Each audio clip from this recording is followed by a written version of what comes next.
Hey, let's talk about one of our fine sponsors, Fair Lease, fairlease.org.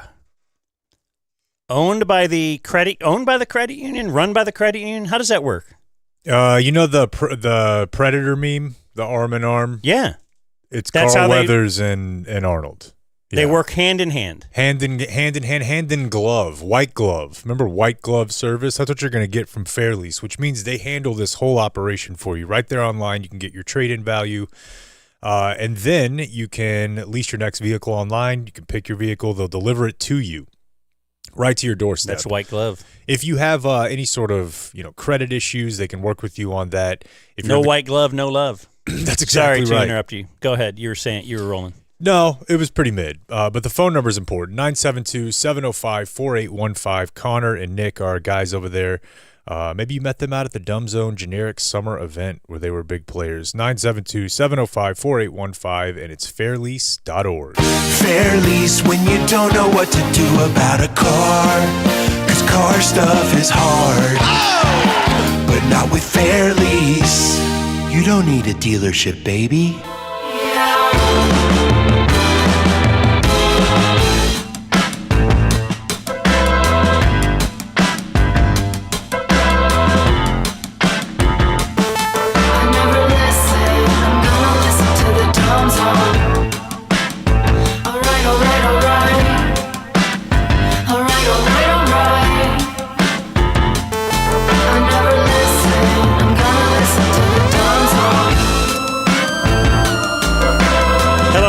Happy Monday. It is your friends, the Dumb Zone, live in the Game Day Men's Health Studio, downtown Dallas, the Fox 4 building. GameDay.dumbzone.com. Also, I am Dan McDowell. I'm Jake Kemp. I'm Blake Jones. Rudy CK. And we are broadcasting live to tape today. It's our 580th show if we finish. When is it an official show? The fifth inning. After the break? That feels right. After the no puppet drop. A lot of sports today, I see. He doesn't do that anymore. Woke. That's right. He did it for you. Do we not do it for Jake? I thought that was the point of it, because I think a reminder of tougher times. A lot of us like that. A reminder of. I don't mind at all. Escape. I don't know. I do mind. I don't think I stopped because of that. Is why it's funny. I don't feel like I stopped. I just feel like some things. Sure. Well, then bring it back. Go for. Why don't you get off of his ass? Okay. I think I represent a portion of the audience that like the no puppet drop. We do have a lot of sports. God, for a summer. For a summer weekend. Well, I mean. Feels like a lot's going on. You know that back nine of a major. Although he was right. I thought about sarcastically tweeting him and violating my rule of never tweet Bob, but he's famous for issuing the just give the back nine of a major your time. Well, he's always right on that. It always is kind of good. Yeah, well, I would say the one time you would think it would be not is when a guy's 7 up heading into the day. Yeah, but like, who knew everybody hated him? And I did because I was with my dad. Does your dad hate Wyndham Clark? Yeah, I mean, he just he knew the because his locker name is room Wyndham story. Clark. It's tough to love a guy. What's the locker room? So he tore up a locker room when he got mad once? Last year at the Open. Not the Open. At the U.S. Open. Not the hallowed ground of the U.S. The fifth Open. major. So Bob has said give the back nine of on Sunday, give the back nine of a major a chance. Can I claim in the NBA Finals give overtime a chance? I think the argument that he's making is more geared towards the fact that a lot of people don't like golf. Okay. Me being one of them. I'm going to watch the finals either way. Your point, I take it, but let's pick the most important part of the match for everyone to watch. Yeah, I'm with you. But you can't claim that. But it was a lot of sports. It was a lot of sports, and it was a lot of dad time for me. Although my dad's like me, he kind of disappears for like an hour or 2 hours at a time. That's one thing you learn when you're around your parents for a few days. You start to figure out their habits. Now, where does he go? Dog park, walk, bike ride. Just to get away? Yeah. Which yeah. I now know where I got it from. It's good. You got to let the air out, you know? You really do. We have a sit-in today. We know him from the past. He is Tim Glaze. Are you Thanks at the same me. publication? Southlake Style Magazine, Southlake Style. based still in Southlake. And what says style? Like Dan McDowell. I Or guess all of actually us. all of us today. You're like a multi-time. They kind of built the boat out of Dan over there. For sure. When they were interviewing me for the job, they were like, "We're excited to hear all these great ideas you might have for this magazine." And I was like, "Oh, totally. I have a ton of good ideas." And the only one I really had was interview Dan. It's a good start. And I got that out. Hey, what about that lady that was working for the Yeah. Wall Street guy that was running those sex dungeons? Dungeons and Dragons You lady. try to track her down. Uh-huh. Silence. Doesn't want to touch it. What's Yeah. it like being a mom while also running a sex dungeon? So do you know that many years ago, Tim Glaze, what would you cover? High school football for Yeah. different publications, or Yeah. was it mainly one publication? Dallas Morning News, this little bit called Star Local Media, which I think still covers high school sports. I worked for them for a while. I was a Plano Star Courier vet. That's right. That's So I that's think part if you cover high school football, Mhm. or if you're in the world of high school football, which I used to be in, but am not anymore. I was in the broadcast world, not the player world. You know, you're filling your broadcasts, so you'll do halftime interviews, you'll do pregame interviews and whatnot. So if I can't get like the coach from the other team, maybe I'll get a media member who covers the other team. Yeah. And let's just say, hypothetically, I'm covering a game for like, let's say Argyle, Hypothetically. and we were going to play like Lovejoy. And let's say it was 2016. Sure. I would probably call Tim Glaze. I'm young. I would probably refer to him in a more professional manner than just Tim or Timmy. Anyway, I would have him on my pregame show, I would think. So let's go to 2016, Argyle football, the pregame show, before they are going to play Lovejoy, and see what we can find here. All right, welcome back, everybody, to the Rapid Med Urgent Care pregame show here on the Argyle Play it Broadcast at normal Network. speed. Joining us It is. I wasn't sure if that was normal speed. We're nervous. This is little tiny baby Blake. Oh, I feel you. Could barely say a word. Welcome back to Argyle Eagle Football. Has a attention little on balled up Tim. fist, kind of a ruddy face. I don't know. He's all wrinkly. Look at all those little wrinkles. He'll grow out of Little that. Xbox hat.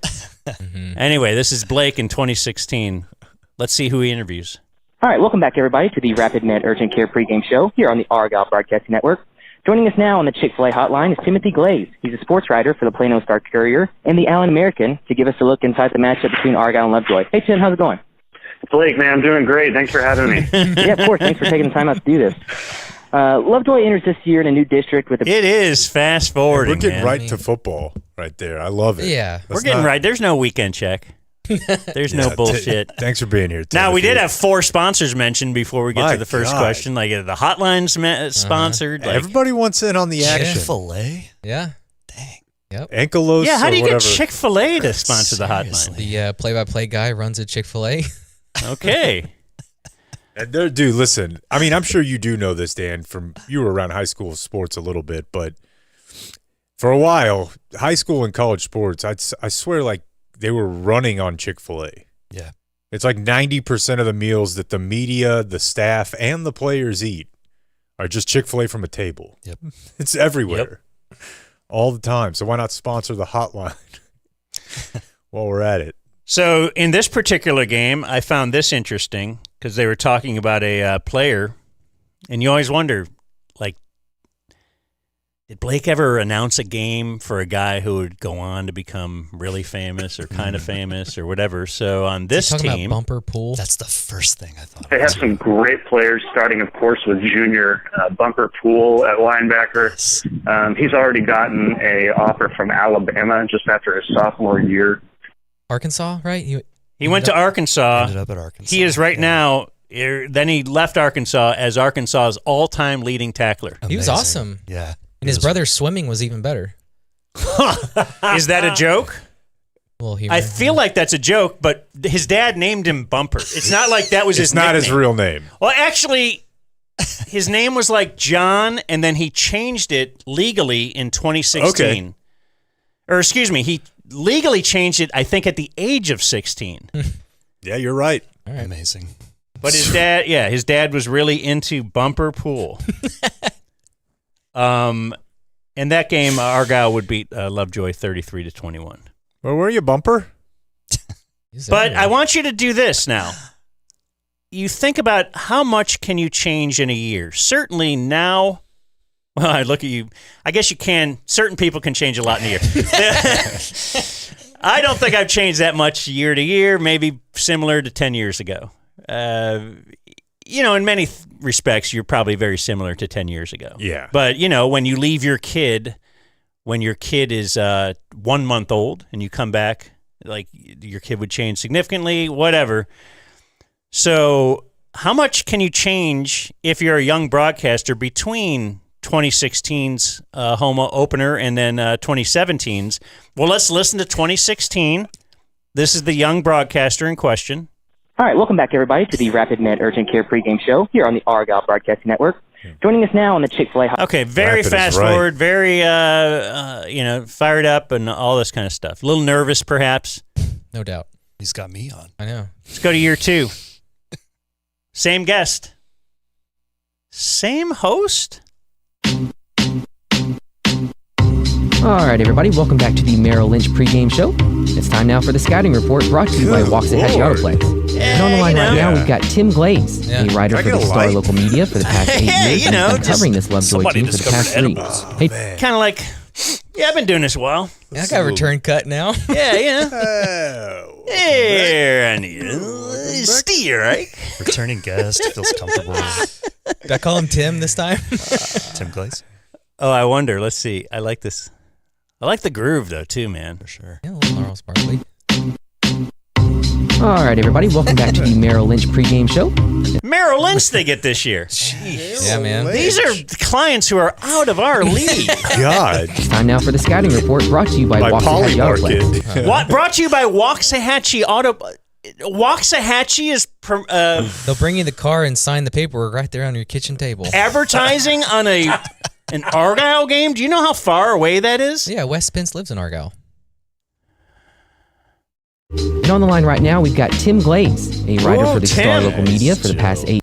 We're friends now. Oh, We yeah. know him now. Yeah, Argyle beat Lovejoy last year. I'm not scared of this He's guy got no anymore. threat. I've ran into Tim a few times. This is podcast Blake now. Bumper's only a junior at this point. Yep.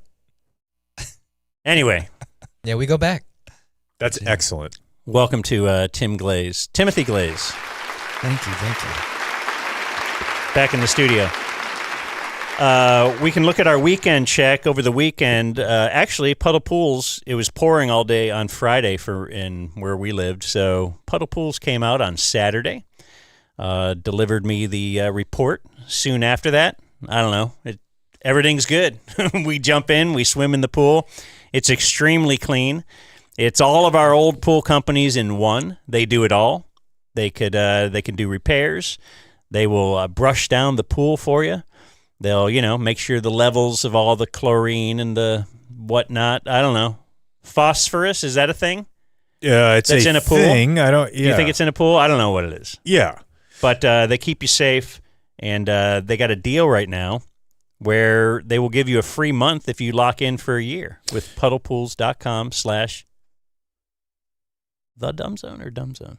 Boy, I should It's have that Dumb Zone. information before It's I puddlepools.com/dumbzone. Also, pro tip, he usually has it on screen too. I know you're not a big fan of the screen there in front of you, but What do you mean? you can just look down there at the thing in front of us. And usually Oh, on he's got a TV? little handy On guide. the YouTube? puddlepools.com/dumbzone. You can get a month free when you sign up for a year.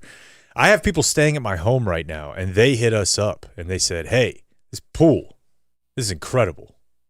Very nice. Thanks for keeping You it say clean. hands while we were off? gone.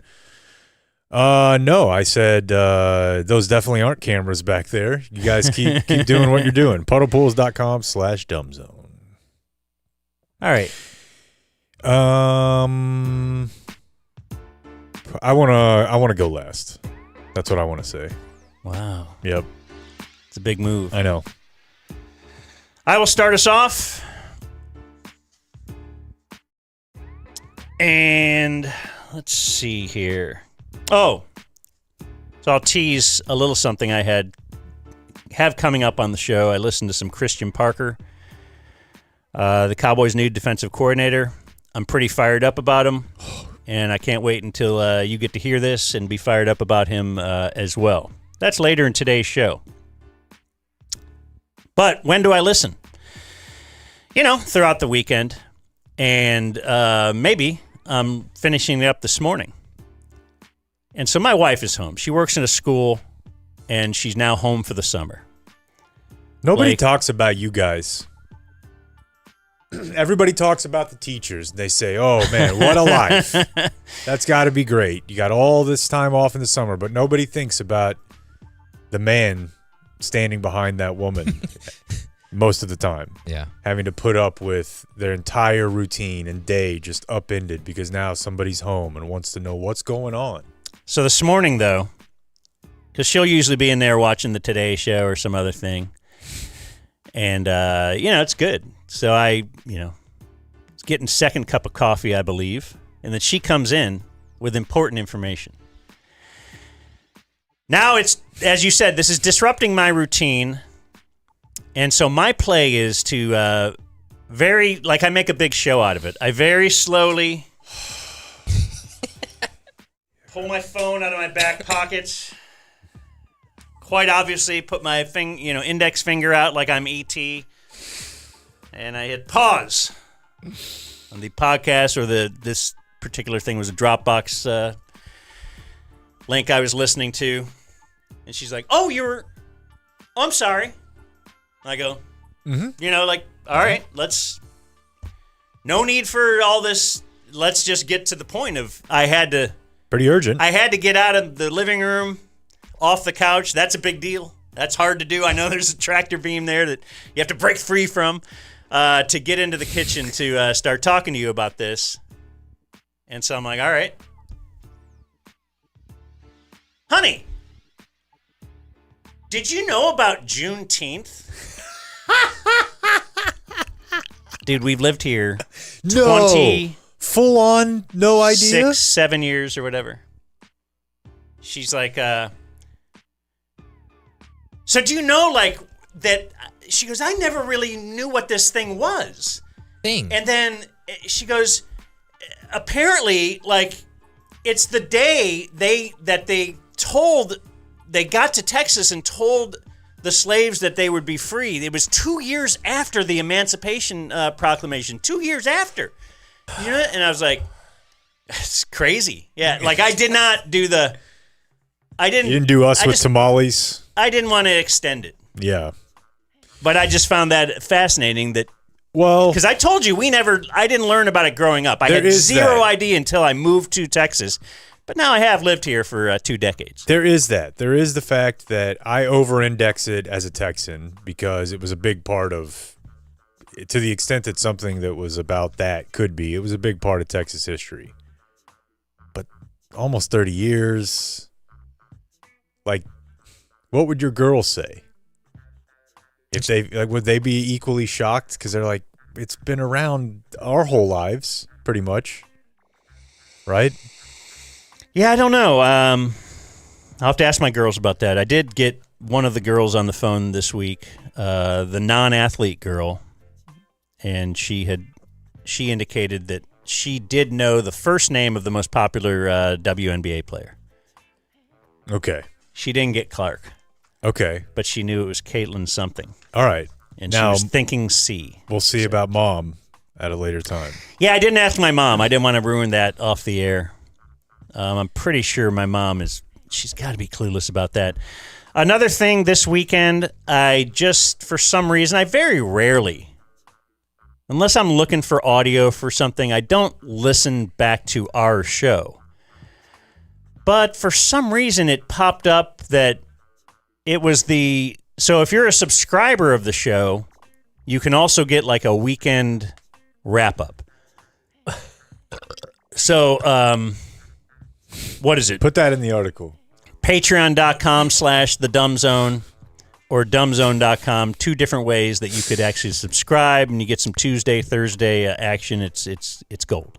I feel like Nathan from Generation Kill when the reporter's around. I'm like, write what you see. Yeah. Don't sugarcoat Don't this. encourage Write what it, he though. is. Write what he is.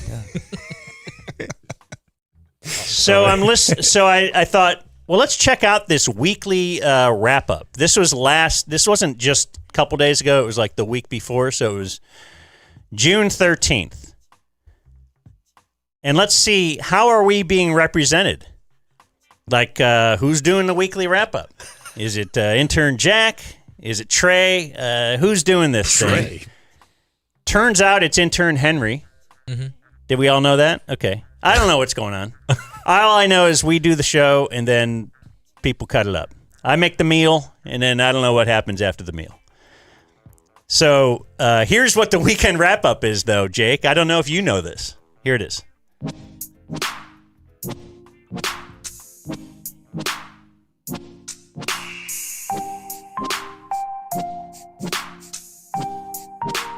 Get to it, Henry. What's up, you crazy fuckers? Oh my Hope God. y'all are kicked back and enjoying. God almighty. Hell yeah. We're getting that explicit tag. Right. Why? This is what we use. Crazy. But representing us. He's not the first person to do that. It seems like anyone doing the wrap-up just lets it fly. I work with Dan and Jake. I can say what I want. But this isn't even this isn't what Dan and Jake's show usually is. Like, certainly No, it's available if you want to swear, if you need it. But it's like, I feel like that was a bit shock value. Yeah. That we're just throwing it right in your face. And you talk about year 2 Blake being laid back. Yeah. Let's just sit back and listen to intern Henry here for a moment. Playing your Saturday. Probably a little less crazy than last week, which, by the way, thanks to all the people that came out to the summer event, dude. Like, that was another hell of a time. I wasn't really sure it would work at an indoor event, but y'all had it packed out in the rain. Asking for your opinion. So, Henry, not positive, but we overcame the doubters. That's right. Made it to where, like, that was definitely the right choice. But, yeah, it was a lot of fun. I had a good time meeting some of y'all and hanging out, and I appreciate a ton of kind words. Everyone I've met that follows the show seems to be super genuine, which it's not what you're getting out of most people these days, so true, it's a dude. nice refresher. He just transitions into his soapbox. I mean, look around, dude, you know? Waves hands. To some people that call it how Tell it you. is. But yeah, it was a blast. You know, some really good music. Seemed to have a little crowd control action. We're just getting like this is Henry's opinions. What's the first segment? This is Henry's opinions. And the Brandon Aubrey thing, I had no idea that was happening. Like, none. And most people didn't. Apparently that was like a last minute addition. Yeah. But props to him for showing out. I feel like that kind of rounded out the experience. I actually gave up my chair behind the stage for Brandon to How long post is up this? before he went on. And to We're gonna think I find had out. the best kicker in the league soaking up my ass particles, it kind of got me a little horny, I'm not going to lie. What the- But that's not I'm neither here regretting nor having there. a cigarette You can with this kinda kid. What just snatch happened? that statement away. What's he talking about So, now? yeah. This is your- I got this that is on weekend you. check for you guys to start the show off today. I wasn't the only one that had a really good time. I know the guys were pleased with the turnout, so we'll check in on their experience if you missed Monday's show. And then I got coverage of the worst move maybe in college sports history. I don't know. Maybe that's a stretch, but the whole... I think what we're doing now is just teasing the. We're rundown. We're teasing the segments that I'm going to play. But with a little editorializing Like, on the way. but the thing that you can read right there, it's all says it right there. It I says know. Brendan Sorsby Yeah. and everything. But Right. but now I got to give a little bit of my take on each one of these. Also, his enthusiasm when he was speaking. Oh, dude, yeah, it was so cool. Oh, yeah, I got horny. All right, And now then these this guys. effing shows. Yeah, I don't know. It's I mean, college maybe it's a big football, deal, maybe it's not. I don't know, bruh. It's not me though. I don't know. Anyway, that's my weekend chat. It's really good. Jesus. Really good. Thanks, Henry. Oh, and I'll just say it because I just looked I'll at say it. myself. Yeah, I shaved a mustache. I wanted to. It's a World Cup. It's a America 250 mustache. That's right. Yeah. I'm trying to decide what it is. It's just America 250 is good. America 250 mustache, but I keep forgetting that I have it. Like I was talking to John Kukla, our man downtown, this morning, and he's like, "Hey, nice mustache." I was like, "Oh, god damn, I forgot." Yeah. And then the worst time to forget is when you're kind of like having a little chatter with a lady that maybe at work or in the 7-Eleven or something. You're just like, and then you're thinking she's like smiling. She's actually looking at you. She's laughing, but I didn't know that. I'm thinking this chick loves America. Totally loves my vibe. Yeah. This is going to be great. And then, you get to the car and you see your reflection. Damn it. Yeah. Yeah. Anyway. Probably the mustache. Clayton? Boys, I had the best weekend. Oh, yeah? Oh, it was so good. Got home Friday. My meal planned, ready to go, done. And I didn't leave the house all weekend. Didn't talk to anybody. Sat in solitude. In your filth? You had your food delivered? Yeah. I had Uber points. That's big. All right. Didn't have to worry about it. Turned the phone off. How do you get Uber points? By having food delivered a lot? Yeah. Or you can pick up a lot. And then you can Then you can later say, don't judge me for Ubering my food this weekend. I had Uber points. And you're like, oh, okay, I won't judge you on that. Wait. You factor in. The only way to get that is by... Well, I have Uber One. Right so off. do I. Uber So One. you get the... deals. Tons like of Fox buy one, 4 get Plus? one deals. Pretty much. Okay. Yeah. But yeah, I did absolutely nothing. That And it rules. was amazing. That's very What'd very you like to solid. do on U.S. Open weekend? I didn't even watch golf. Lock in. I watched a little Brewers baseball. Who didn't? That was about it. Well, Blake, you're third. Yeah, I'll go. We've already got the cleanup spot filled. Yeah. Had some Father's Day stuff. Saturday had a family party. Hey, that's right. Happy Father's Day, guys. Hey, thanks. Yeah, you too. Thank you. Did your girls call you? Yes. Reluctantly. Yeah, mom had to send a text. My parents got me a card. Hey, your dad's not gonna. Your not gonna parents take got it you well. a card. A card. Yeah. Performative. Now, did your wife make your kids do anything for you? No, she's not home. Usually there's prep time and draw something for you or something. I don't know. That's why I thought kids were a cheat code. Yeah. Like if I went through the effort to make them make something for my wife, that was my gift. Yeah, but see, there's some limitations to this, much like Pro Flowers. I mean, I pay a lot of money. Everybody pays a lot of money to send the kid to the school, but they make something at school for that doesn't count. Right. Now it's like, well, they were already going to make that. Well, yeah, but they were going to make it for Mother's Day. So well, now I have to go to the clay place. Right. I do appreciate Father's Day being second because I didn't do anything for Mother's Day. So when it comes back around, turnabout's fair play. Yeah, you don't really want anything, do you? I didn't. No. Yeah. No. Except. Never mind. Did you get that?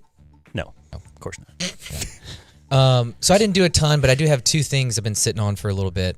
The first, I saw this PSA for marijuana use in the 80s. Mm-hmm. This came across the group chat, and it's insane. Remember when everyone was scared of marijuana? Yeah, I mean... Think marijuana is harmless? So 80s, guy enjoying himself, mustache, doing a limbo. No, he's doing some machinery, he's still high. Think again. Okay, so he was doing a limbo But then they showed him later doing a limbo into a wood chipper. Well, he was at work Yeah. doing some work on. Yeah, I guess But he was throwing some high. wood into the wood chipper, but But he he was was just- high. So he was Hi, like, I remember laughing. when I did I feel like I'm at a backyard party. We did the limbo into the wood chipper. And at the end, just don't do drugs. Right. And his blood splatter ends up all over his coworkers. Yeah. Yeah, and then they get high from that. Contact. Don't you want to be in the room? Oh, no. Don't you want to be in the room? Yes. That's really good. Limbo into the wood chipper. I did catch a little bit of wings this weekend.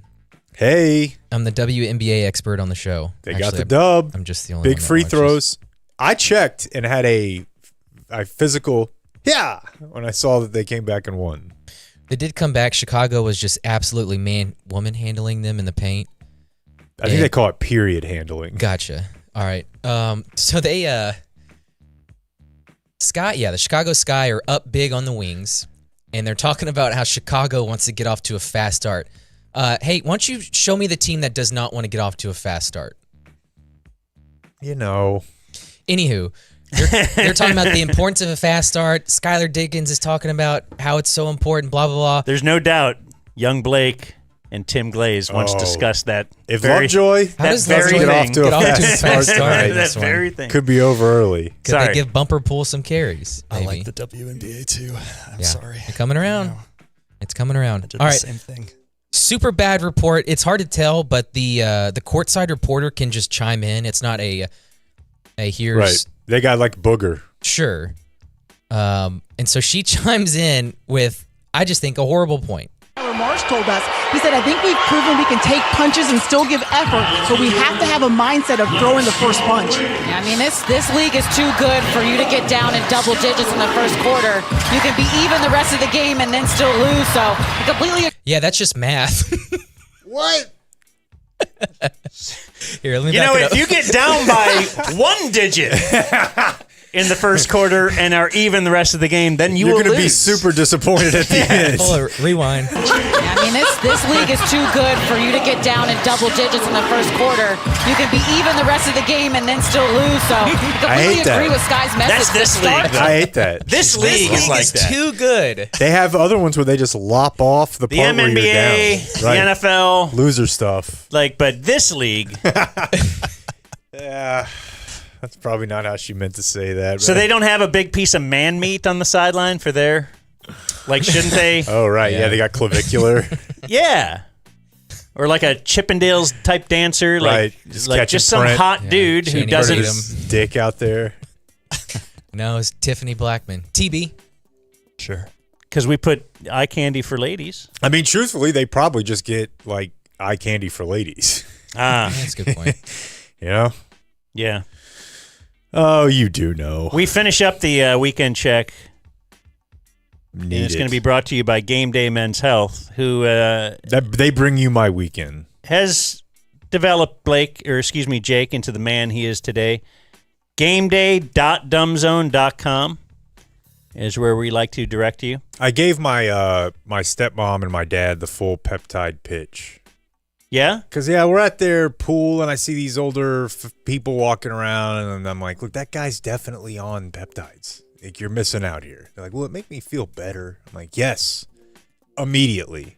So they do TRT, testosterone replacement. Obviously, you can go get your levels checked. But even if you're not interested in testosterone or something that you're going to be on for a long time, peptides, do it. If you're dealing with injuries, old sports injuries, if you want to have the energy to play with your kids, it's the best. I'm basically never tired. So check it out at gameday.dumbzone.com. I told you guys when I left that I was going to spend the weekend with Chappie. That's right, at his house. Yeah, it was a condensed stay. We didn't get there until Saturday evening, and then we left this morning. So Nora and I left this morning. The other two stayed. But yes, I will get to that. First, I sort of lied last week when I was telling you guys about my whole double life, but I had the final performance of this sketch class I took. Final exam? Pretty much, yeah. And there's nobody there. It's not like There were no nerves at all. Like doing stand-up open mic even in front of 10 people is very nerve-wracking. Are you given a time requirement? It's supposed to be it's definitely supposed to be under 5 minutes. And I think mine was like 3.5 to 4. You for stand-up or for sketch? Yeah, but no crowd. That really eats into your crowd work, doesn't it? It's not crowd work. Now the sketch, though, think of it like this. It's not just you, right? It is. Oh. It's like, the sketch that Will Ferrell has in his audition tape is Get Off the Shed. I'm familiar with Get Off the Shed. No, Blake? No. You didn't grow up just like an SNL junkie like Not we did, at did you? all. That's so weird. But anyways, you've seen that then, Tim. 100%. And Clayton, I would assume, and Dan. That started in his audition tape. It's just him. There's no other characters. It's shorter. So you just have to come up with like a character and do it. It's, again, very, very weird, but it's super, super fun. Oh, it's the guy at the barbecue. Yeah. Or at the grill yelling, "Get up." Hey, Timmy. Oh, so that's what you're Hey, doing. it'd be great to get off that. Why don't you hop off there, pal? I was picturing stand-up. No. This is you have to write a sketch. And TC wrote some, and they're hilarious. Like, TC sketches, they're very good. So then it was time to go to Chappie's. And, my dad lives at Robeson Ranch, which is a part of a large conglomerate of 55 and older communities all over the country. I guess they're based somewhere in Arizona. And this is like a fairly well-known thing, I guess. I've told other people, and they're like, oh, it's a Robeson place, because it's very nice, but they also have a lot of rules, as we've talked about. And I think my dad has this dynamic where he wants to live in a place where there's lots of rules, and then he wants to bitch about it. I think he likes to have like authoritarian rule almost, and then complain. Because I'm like, I would never live here, ever. Like, even for the money they pay to live there. It's like, what are we talking about? You can't have your... Last time I was talking to him, there was something with his landscaping. He had to get something fixed, and he didn't want to pay for it. They were mandating it. Just imagine an HOA, Yeah, HOA times 100. A list of approved vendors you can have on your house, what you can have in your front yard. We had to have stickers on our cars that say guest. You can't have kids that live there. You can't get ticketed if your lawn's too high. Weeds are growing. Yeah. We had a not insignificant conversation. So 10 minutes over how to park the cars in the driveway. I'm not kidding. And he was worried about it. He's like, oh, that's actually not part of the driveway. So if we're parked there, I know it's my driveway, but that part's not driveway. Like, this is insane. Oh, you can't block the sidewalk? A lot of walkers? I guess. So, it's just there's just a weird dynamic of just your family and their family, right? They're two older people. They do their own thing, and now we're there. They have 2 dogs that bark nonstop when you enter and leave the home. So that's freaking my kids out. They're complaining the whole time, like, I'm worried about the dogs. And I'm like, I don't know what to tell you. We're here. I want to go home. We're here. This is what we're doing. But it was nice. It was nice to get to hang out. We did play catch. Okay. You and Chappie? We had a catch. Have you guys ever done that? Not enough, obviously. Yes, we did a lot, but it's been a while. Can he throw? Yeah, I expected it to look really jacked up, and because I was like, you must have had and it's not. It's pretty normal. He's thrown out a first pitch before.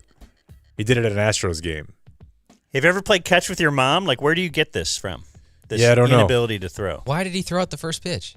UPS. Oh, I guess I didn't hear. You just said that, and I missed that. I'm sorry. Yeah. An Astros game. He threw out a first pitch. He did. He was like, he was there a long time. Do we have that video? We were looking for this. I was certainly pre-iPhone. Yeah. But we think we have it. We need to look for it. And that's going to get me to my final story. I'll save the rest for tomorrow, because this morning I was going through some old video footage, some old tapes I have, because I saw a video. One of Clavicular's buddies is known as the Paris Prince. He's one of these like kick streamer guys, and I saw a video of him walking down the streets of Paris. Some just slapdick looking. He looks like Clavicular. but he's smoking 2 cigarettes at once. Okay. And this is how much he smokes. This is how French he is, Dan. And he's like, when I say I double my nicotine consumption, I do not mean I smoke 2 cigarettes at once. And he's just fucking sawing on it. And I was laughing. It was in my group chat, and somebody brought up, like, we had a friend who used to do this. And so I have all these videos that I had acquired when we screened the movie Jackass in the theater. I went and found all of my old Jackass-style tapes. New Jackass this Friday, by the way. Yeah. Wow. And we're not doing a show next week. For your off week. Maybe we'll have to do a special We're all review. Definitely seeing it, right? The answer will be how many times. Show, yeah. During the week, we have to show. do it. Like, we're asking you to... You wouldn't go see Jackass without the show? I want to remember them during their good times. I don't want to. Still fastball. I don't want to see... is it... Man, You don't want to see 50-year-old guys doing it? No, I don't. I want to remember. I want to remember renting a car and taking it to the demolition derby and trying to return it. That's the Jackass I want in my brain. They still have heat. And when we were trying to rip that off, we had a camcorder with us at all times. And I found a video this morning of a buddy of mine, and he would do what we call the cigarette harmonica, and it's like 8 to 10 cigarettes. Yeah. And he would try to get them all lit at once, and I posted the video this morning. And so I'm clicking through these tapes that my buddy Brevig had shared with me. He's been on the show. He's the singer of 5 Minute Stranger, the old band. I find this one video that's 2 hours long. And it's at my house over in Bedford when I must have been 19 because I was still living here. And this is a house party with probably 50 people. This is 2004, and the camcorder is being carried around the whole night. So you got a full-on party. Like, people are just carrying this thing around, like dancing. It's great. Goes outside, goes inside. What a great memory. It's insane, dude. No one has a phone. No one has a phone. You see a couple of flip phones, little ones, but there's no phones out, and there's one camera. It is very cool. I do fall for those videos. Dude, I High have school in 2002. so much. Yeah. We're walking around in the halls. I love it. It's cool. So at that time, as I mentioned there, we were playing in a band, and we would play usually every weekend, and we met a bunch of different people our age, but from different high schools. And I had a house. Like, I was going to UTA. I was interning for the Hardline, but I didn't live in a dorm. I didn't live in an apartment. I lived in a house in Bedford for like $150 a month. And we would have people over, massive parties, whatever. So Can you imagine being Jake's neighbor when he was that age? Fortunately, it was the grandparents of my roommate who owned the house. Like, run the ball guy living next to these idiots. We had the only way it worked is because they were family. So I'm watching this video this morning, trying to find my buddy smoking the cigarette harmonica. And I'm like, this is crazy. This is party. I'm scrolling through, and I'm on camera, and I'm talking to some guy, and I'm like, in or out? What are you doing? And it's my bedroom door, and I was like, all right, dude, I'm out. Go, whatever. This dude, who I don't recognize at all, took that camera into my bedroom and had sex with that girl on my bed, and it is half in frame on this tape. And you never knew that? I don't know her. I don't know him. They both look vaguely familiar, but... Can we sell this? Can we make a lot of money off this? Dude, and it's not even the end of the tape. It's like halfway through, and then they're still out there. Like, they just took the camcorder. He carries it back out there. And he took it on purpose into the room to film himself. Now that you look at it, it had to be. Yeah, and it's sitting like on top of my old busted ass like 19-inch TV facing, and I was like, what the fuck? I was like, I don't know. I wanted to text So people. You're saying this morning you had a bad beat. Dude, I was sitting in my car. I was sitting in my car in Chappie's driveway at like 5 o'clock this morning. I'm like, is that chick about what the like, extremely shocking. This woman is 45 now. Yeah. Like, this is someone's teacher. This is someone's, like, This is Braden's mom, you know? And here's some dude who looks like fucking Travis Barker. Like it's the full punk emo. Like she's tatted up and she's just having sex on my bed next to my guitar. My guitar is on the bed. It could not look more like weird and staged. It's very strange. When you said it, sex is messy. That was on your bed. Ugh. You slept in that later. Felt weird, man. Felt really, really weird. So that's on the next Patreon. We'll just put it down. Yeah, is that going to be on the... So the other thing I did is I saw... Social media clip? Real quick, I saw Toy Story 5. Here's my review real quick. Do you know anything about it, Dan? You took your kid, right? I'm hoping. Both of them. The enemy in this one is the iPad. Okay, I do know that only because I think you told me. Yeah. Like, based on previews. I just want to say this. The iPad is bad. We all know it. It's frying their brains. Try to limit it. But the iPad is now, it's taken on human form type thing? Okay, and it's a bad guy? Yeah. Have you seen the new parent hack? What? You get in the iPad and you change the blue light to red, and it's less addicting. There's no dopamine from it. Well, less, but that's interesting. I'll try it. We limit the time pretty heavily. But the mom on the movie gives this kid, who's 8, an iPad, right?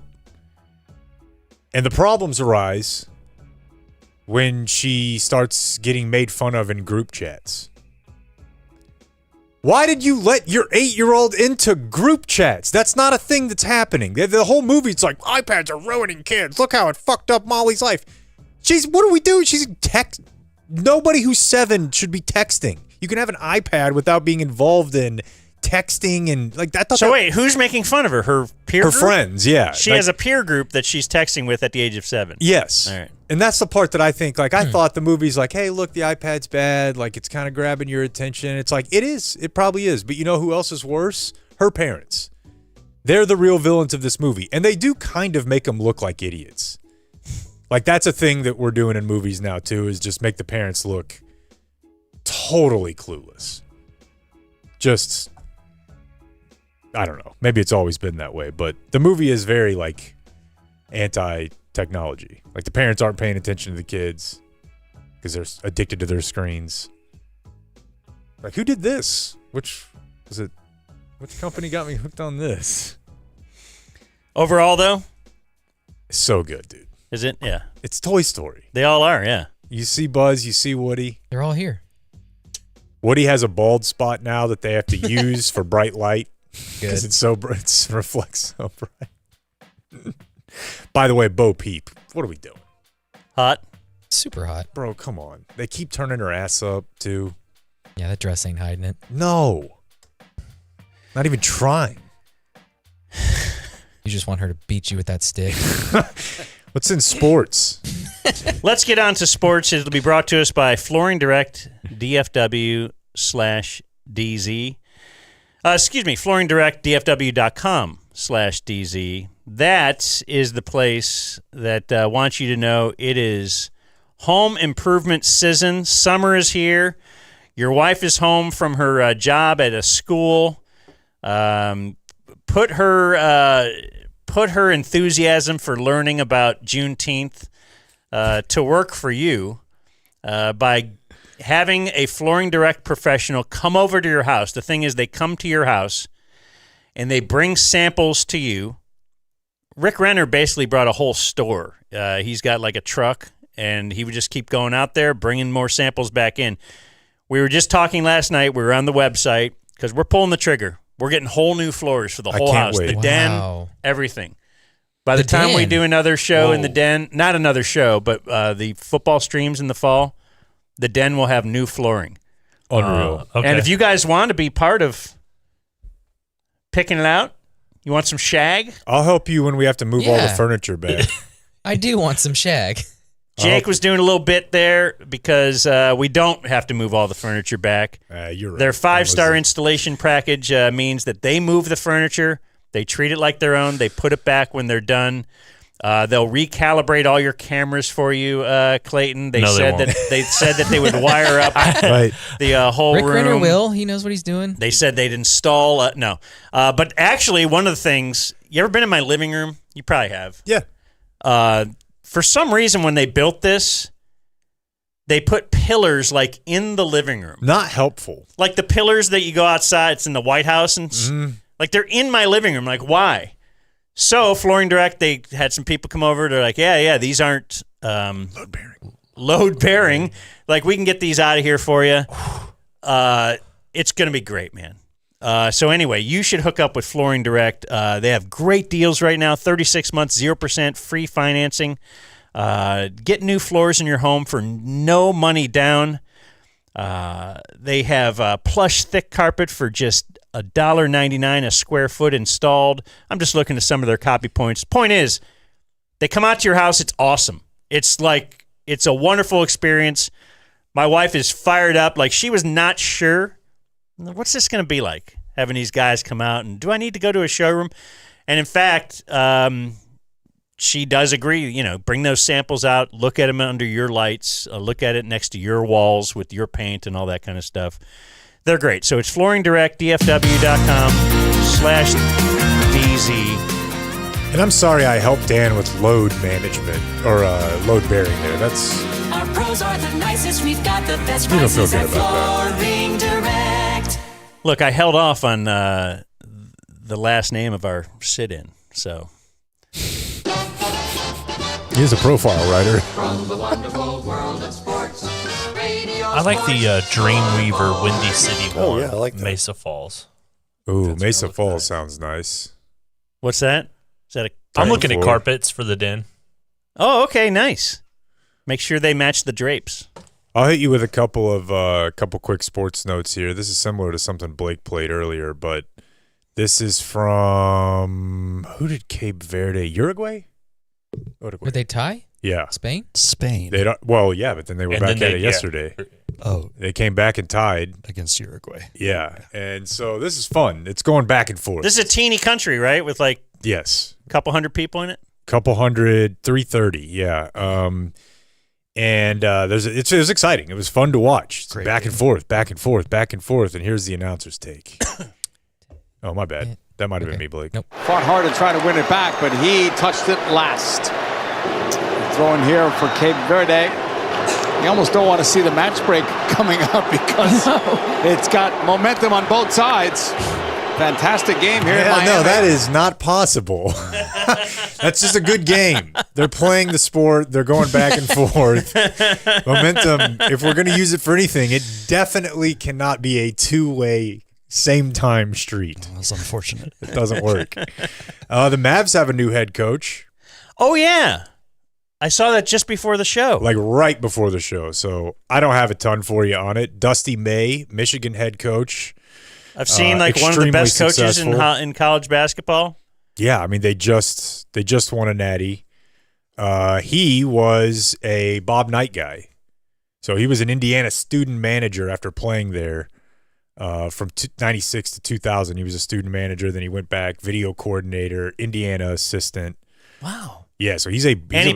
He did play. He played for Bob Knight. Okay. Yeah, he went to Bloomfield, Indiana High School, or went to high school in Bloomfield, and so I should have done this in a different order, but it's exciting, man. I don't know where I am on like Mavs fandom, but it's exciting that they're doing it different, right? They've got Masai, they got Mike Schmitz as a GM who was a basketball draft writer, and now they've hired a college coach. But what I did not expect at all was how he sounds.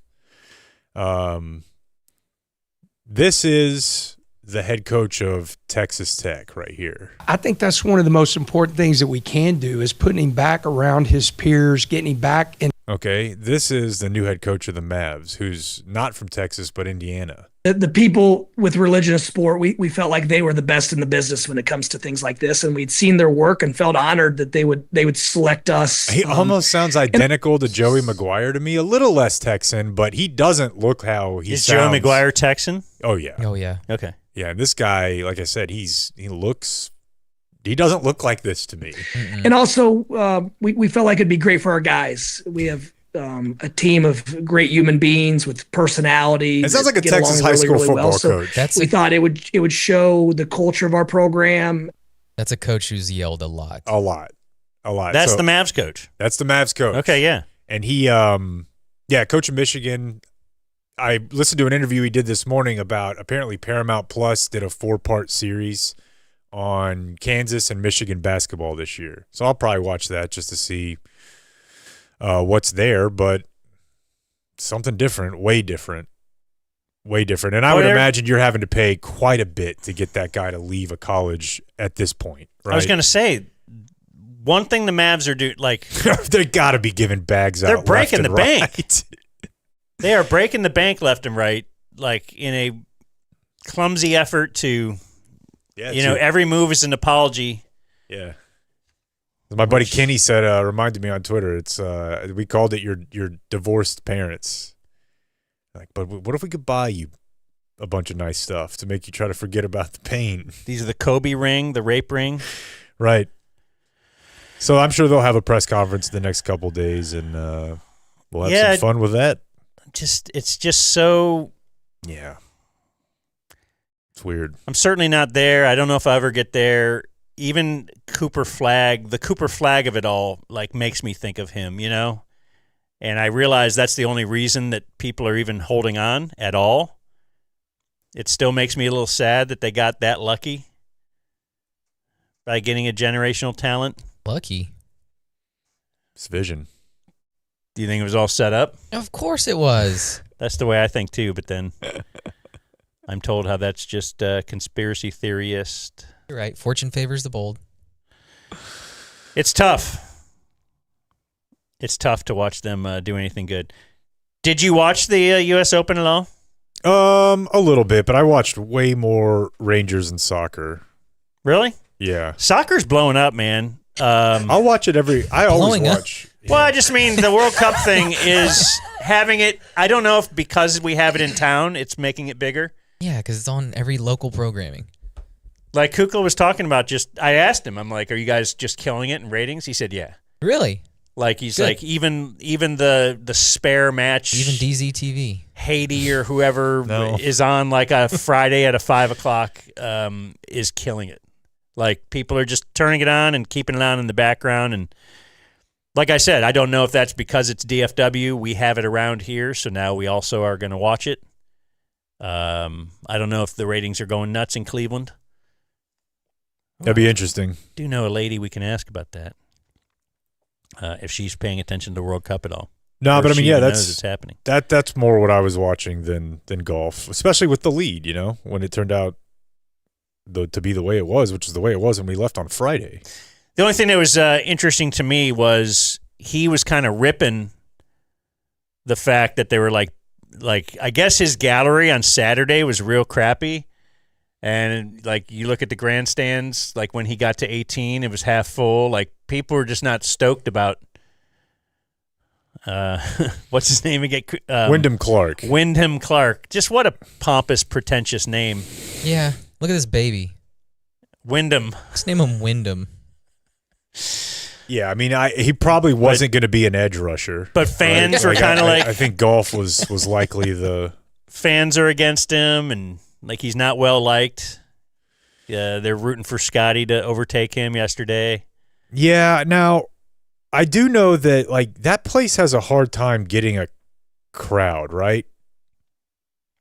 I mean, I know it's a historic course, but it's hard to get to. My dad was trying to explain it to me that it's Shinnecock? Yeah. They did a little map thing. I don't know. It's just way east of New York. You got to get on, a train, maybe. I don't know. But it looked awful. It's hard to stop a train. Not really time for that right now, but if you need to send that to them, you can. But yeah, if you need some community mechanical, it isn't time for that because it's time just to mention before we get on to some Christian Parker. Trident Access Services. That is my garage door company. Should be your garage door company as well. It's all of our garage door company here. They got some nice stuff. Go to that website, txtrident.com.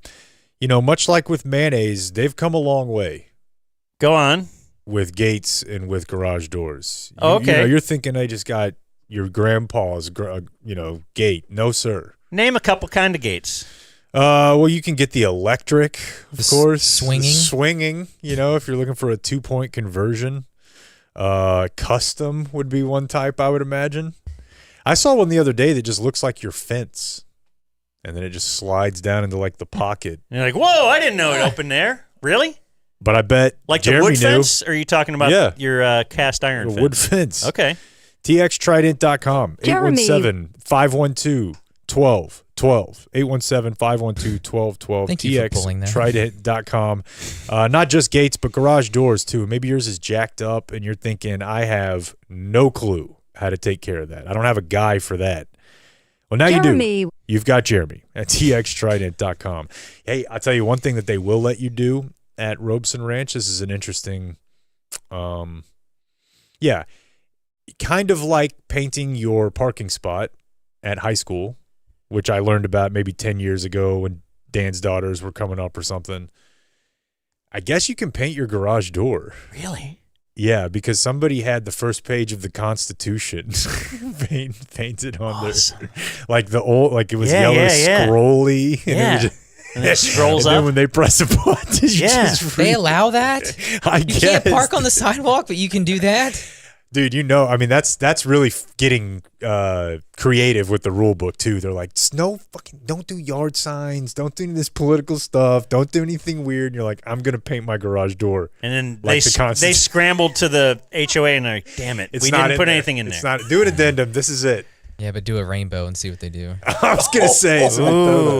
Would Chappie do that as a counter? There's comedy that he would do. He wouldn't do that. He would not do a rainbow. All right, so we're all counting down to Cowboys season. Let's be honest. We're fired up about this. I'm ingesting as much shoddy as I can, but they also gave the coordinators out to the media last week for some interviews during the minicamp. This is the last minicamp before training camp. So this is the time for real vacations for everybody. I think even Shoddy indicated he'll be having a shoddy somewhere. But this is the time, we're getting ready. We're just getting ready for the season now. And Christian Parker, so I listened to Clayton Adams and Christian Parker, their press conferences. And I came away extremely fired up after listening to Christian Parker. Mainly, this guy seems like, well, here's my thing. I don't want Patch Adams to be my doctor. I don't need bits. I prefer when somebody is like really into their thing. Like my doctor, Dr. Shorn. I've told you about him, and I think his son listens to our show. No bits at all. Like I know he goes home and reads like journals. Mm-hmm. He'll be like, "Oh, well, lately they're actually a lot of people are talking about the fact that the shingles vaccine doesn't need to be administered until." I'm like, this is my guy. Just other doctor podcasts. I believe he goes home. Yeah, he just he dives into whatever the latest. Like he's awesome. But I don't think he knows about bits, and like he might not know about Juneteenth. Right? He's just focused on his thing. And that's what I feel like Christian Parker. I feel like he is focused on this goddamn defense and making it better. And so let me illustrate that by just showing you how the press conference starts out. We've already showed you the Shoddy press conference is kind of fun. Yeah, he walks out. He's like, "What's y'all's to do? You married? We're gonna come together." Kind of like Akash, right? You got to get a little crowd work going to get yourself warmed up, and then you get into the press conference. There is no crowd work. He's going to start serious, and they're going to talk about something they've talked a lot about in this offseason, which is communication. And I loved what he said. How you doing? Good. Calvin Watkins, Dallas Morning News. I think you guys have talked a lot about communication, especially with the defense. Mm-hmm. How you get guys who are not communicative all the time, like a DeRon Bland, to get him to communicate more in comparison to other guys who do communicate a lot? I'm interested in this because that's one of their big things is lack of communication that hurt the defense last year. Deron Bland, soft-spoken, whatever. If you've ever talked to him, how do we deal with this, Christian Parker? I think that, communication on the field and in life in general is just different. There's more extreme circumstances in the pre-snap in terms of what you need to communicate. So those guys embrace it. There's certain people who are giving communication. There's certain people who are receiving it by position, not necessarily by their personality. We don't really care about that. Like, if you're in a position of communication and you're commanding and you're responsible for the checks and things we have to do, that's what you have to do. So whether you say 1,000 words out of these walls or 2, it doesn't matter. When we're on that grass, it's a premium. He's basically like, you just do it.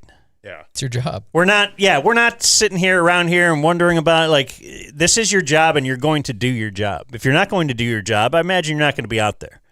And I loved hearing that. It's not like, well, we worked with him and we different guys. We talked we were to talking him. to dinner. We took Deron to dinner. Yeah. How much did you talk to guys who were here last year about? This is another thing I love. Mm-hmm. Same thing. It's. How much did you talk to guys who were here last year about the breakdowns communication-wise to help you say, okay? That's why we're all talking about this, because things went awry last year. This messed up last year. We're going to make sure we don't make it again. I didn't. That had nothing to do with me. So I was more so focused on how we were going to move forward and just making sure that we had the right mindset and approach in terms of what we believe in on how we want to play defense. So it wasn't any admonishing you about how this was wrong last year. This is the way we're doing it now. So it doesn't matter. Like, whatever you did, you probably did something in college, right? Bet you did something different in high school. This is what we're doing because I'm the boss. And this is the way where I'm implementing these things, and this is what we're doing. I love it. I don't know. Yeah. I love it. Just loved listening to the guy. Now, but is he the average, or is he just standing next to Brian Schottenheimer? I don't know. Well, but compared to a lot of people I've heard over the years, though, it's. Well, because we got. I don't know. I just like a guy that feels like I could get snowed. And it maybe in the end, it all comes down to the players on the field, and you could be the greatest hard-nosed coach and whatever, and if you got shitty players, you're going to go 4 and whatever, how many games we got now? 13. But I prefer this. Yeah. I know when Kellen was the OC, we enjoyed listening to him because of just his insight. And he's turning out to be a pretty decent head coach. So maybe there's something there. And I'm not saying that Shoddy can't be a decent head coach either. I want to credit here. After listening to this whole thing and learning about Juneteenth, I did all that in the same thing. The Shoddy hired these guys and put them in place, and we can't deny that. Yeah, Jerry didn't these know guys this name. would not have been hired pre-Shoddy. No chance. And I don't know if it's going to turn out, but I think right now I'd say absolutely fantastic hire. Got a pedigree, learned under some of the greats, but it's not just that. It feels like he has something too. He carries himself in a certain way. Yeah, I mean, we've said this before, and I think it's a theme of the team, of the staff. I don't understand how it ended up this way because, there's no way Mike McCarthy was hiring guys like this either. But for whatever reason, in Shoddy's infinite quest to seem cool and hip and younger than he is, the coaches that he knows are in their mid-30s. And that's just not been the case with anybody the Cowboys have hired. The other weird part of it is that he is, I don't know. I mean, I like the guy, but it's tough to find a more nepotism-driven hire in the last 20 years of the NFL.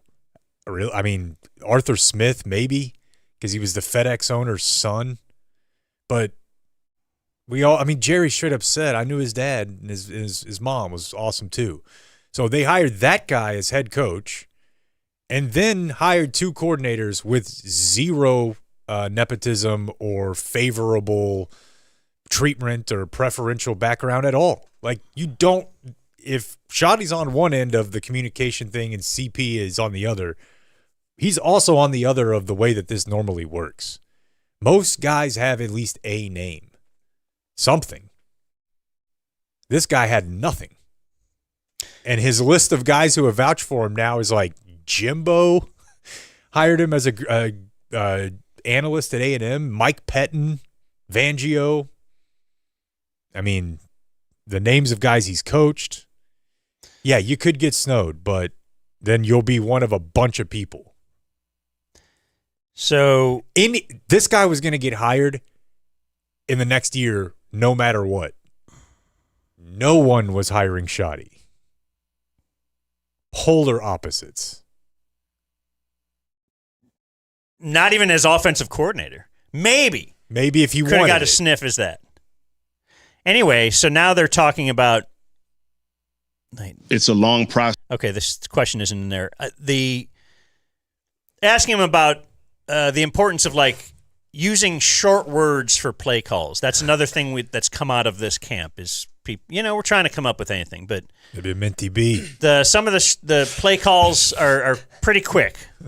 That's one of the things about this new communication, right? We want to communicate well, and we want to communicate crisply and quickly and get into place and everything. So they're asking him about that.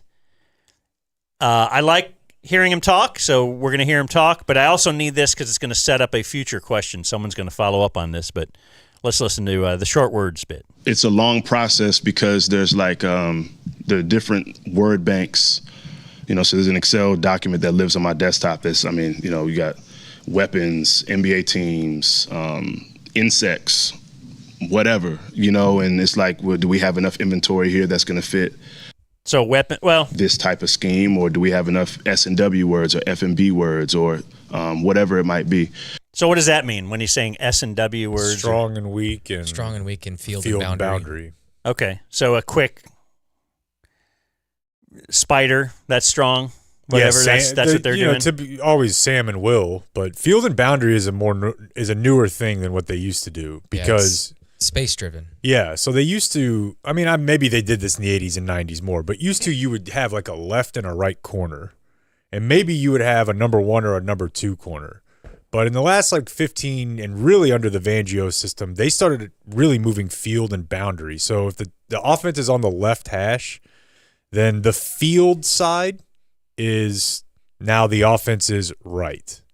The wide, there's more area? Correct. Yes. And the boundary, you're playing the boundary. So the corners will flip sometimes. So you're the boundary, whatever. Boundary, and that's boundary safety. It depends on where the ball is. Correct. And they'll set up their coverage and everything based on that. And if you're going to play 3 downs, he's going to probably play the field side because he's got a lot of. What if it's the middle of the field? I think typically then you go strong. Yeah, so whatever the heavier side of the offense is, then. But this it's so much more confusing now than it used to be. You really have to be actually smart, I think. Well, and I guess that's why they're talking about shortening the communication to. Well, let's keep listening to him talk about that. I'm really into this stuff. S&W words or F&B words or whatever it might be. So it takes a lot to go into that. We try to be intentional with that in terms of those words having meaning, certain letters having meaning. And just you don't want to have 5-6 word play calls when teams are going fast and guys have to communicate that in the huddle and outside of it.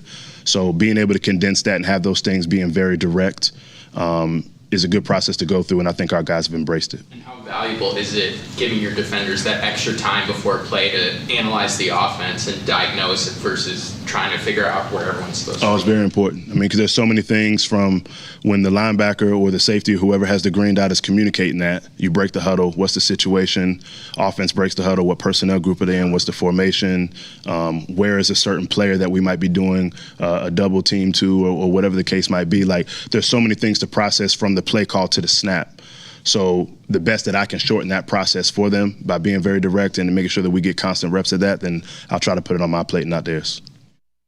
He sounds like a quarterback. Yeah, no, and he does take a lot of things on himself. He doesn't talk about him and his defense. It's just that he's trying to set those guys up to be successful. He's doing whatever that's interesting too. Within his, he's saying it's all them. And that's kind of a theme throughout when he talks is it's going to come down to them. But I'm just trying to make it as easy as I can for them. That is my job, is to facilitate, and that is. But sometimes you don't get that from people. You at least get the feeling that they'll be successful because of me. He's it's almost like he's saying, I don't want them to not be successful because of me, so I'm going to do everything I can to eliminate that. Okay, now this went a little bit viral, at least if you follow the Twitter or whatever. This was Tim Collishaw asking a question, and Christian Parker's response to that. We'll get back to the short words for play calls in a second. Tim Collishaw, Dallas Morning News.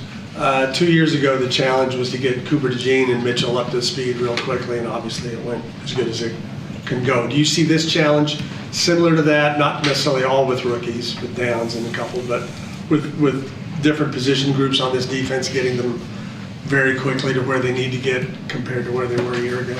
Well, first thing, I used to watch you on Around the Horn. So, but no, I think that, yes, it's different by position. There's certain things that we can't do with the front right now because we don't have pads on. That's as close as I think he gets to doing bits. Yeah. Is that. But I did want to keep in there as then he started like, all right, we're done with that. Now I'm going to robotically answer your question as football robot that I am. But a great comedian, and you probably know this, or you're trying to learn this, but a great comedian will see an opportunity and say, I see a great, if Shane is on a panel or something and here's a chance for a really good line, I'm going to throw it in there, right? You're like, that's why he's Shane Gillis. That's why we had him on the panel, even though he hasn't said anything for 10 minutes and he's drunk. But he did that, and that's why. So sometimes great comedians see an opportunity. Dave Laufenberg, Cowboys Radio Network, and also used to watch Tim Collishaw on Around the Horn. We have something in common. It's off the air, we know. So, Christian, how much of your time is now devoted to coaching the coaches? And I know you. All right. Very good. I like it. Also, Tim Collishaw hasn't aged, so looks great. He really does. He really does look great. Remember, we were talking about the short words for play calls, and he was just talking about how they go. Weapons, NBA teams, insects. You remember that? Mm-hmm. I don't know if you remembered that. Well, D210 Sports is back. Oh, yes. Cindy Staples, D210 Sports. Coach, first off, is there a favorite insect or a really interesting insect in part of those play calls or anything that we should know about? Trying to follow up. She did listen. That actually, she heard us talk about how Saad Youssef will listen and then have a good follow-up. Worse. I thought that was not bad. I've been consuming some of her content and trying very hard to be a nice, whatever the opposite of a misogynist is, misogynist. But that's For actually D210 Sports, I'm Sydney Staples, and you've just been credentialed. I don't like that. Boom, roasted. I don't like that. But the follow-up. Now, obviously, he's going to say, I can't tell you, but it is a good follow-up, though. Okay, so any interesting insects was the question? I don't think so. I think it's pretty standard. If you look on National Geographic or anything like that, it's probably find it. So, yeah. Got a little ghost tour laugh. She's not done. And then also, Shadi told us a little while ago that he's been doing dinners with the players. Off the field, how are you trying to get to know them better? Yeah. I'm coaching them. I come here, they come He basically said, I get to know them better when they walk into my office. Yeah. And he did, like Shadi will be saying that as if he's incredulous that players would talk to a coach. How are you able to do this without Dance Revolution? Right. Blaring behind us. He will say, every time I go by, there's a player in there that Christian Parker is talking to. And that's what Christian Parker ended up saying is like, I'm at the facility all day. Yes, they come in. We'll talk for 20 minutes or so. We talk work football. together. This job is a lot. Like how many dinners have we had to have? Like we talk a lot. Yeah, we know a lot about each other. We're we go whatever. to Spencer McKenzie's when we're there. And in fact, that's kind of like. You asked him. It's basically silent when we're not doing the show at this point. I'm with you is more than I'm with my family or whatever, Yeah. and I kind of like you might want that break at dinner time. Yeah, to actually be with your family. Anyway, I got one more cut for you, and you're going to like it. Blake will like it especially. So this is Brad Sham. And this is probably following up on D210 Sports because, he does not want to hear about bits. But what are couple things you know about Brad Sham? He's going to bring it back to sports. Well, he needs cuts for the sound bites. Need cuts for sound bites, but also when doing the broadcast, sometimes he will speak to someone. He will speak down to them. Do you know what I'm going for here? Mm-hmm. Of course. Yeah. What am I going for? Condescending Brad? Yeah, it's basically like Condescending Brad. Yeah, let's say that everybody wanted them to throw the ball there you on go. first down. Well, if they throw the ball on first down and it gets picked, then I guess people wanted to throw on first down, did you? The geniuses out in the caller land knew that one. Yeah, Brad, I'm sure they called out. Yeah, no, they both do it. But okay, so we're going to get that. Let's listen to Brad Sham's question. And my title of this is Brad Sham does not get the answer he wants. Christian Brad Sham, Cowboys Radio Network, 105.3, The Fan, pundits. All right. We're already. Yeah. That's right out of the gate. Hey, do these people? Well, never mind. Just he held up his air quotes. Experts. And pundits and trying to anticipate how the defense and you are going to perform. Say, well, he's never called a defense. How big a deal is that? And how much of a percentage of your job do you think that really is? All right, so what answer is he looking for? The pundits say he's never called a defense. I mean, how big of a deal is that? And, what percentage is calling a defense anyway? He's looking for... And what he's looking for is like he's at work every day, and calling the defense is a very... That's just the last little bit of it. Tiny sliver, That's the right? part you guys see, but yeah, I've been grinding behind the scenes. This is just... Like even calling is probably not that important. That's what Brad is saying. Yeah. That's what I think. Okay, so the pundits, these so-called experts, all right. Much of a percentage of your job do you think that really is starting from now? Well, every play caller had to call his first game at some point in time, so I don't really think about that too much. It's going to be what it's going to be. I know the expectations are, whether I'm 65 and a 20-year play caller or 34 and the first time one, the result needs to look the same.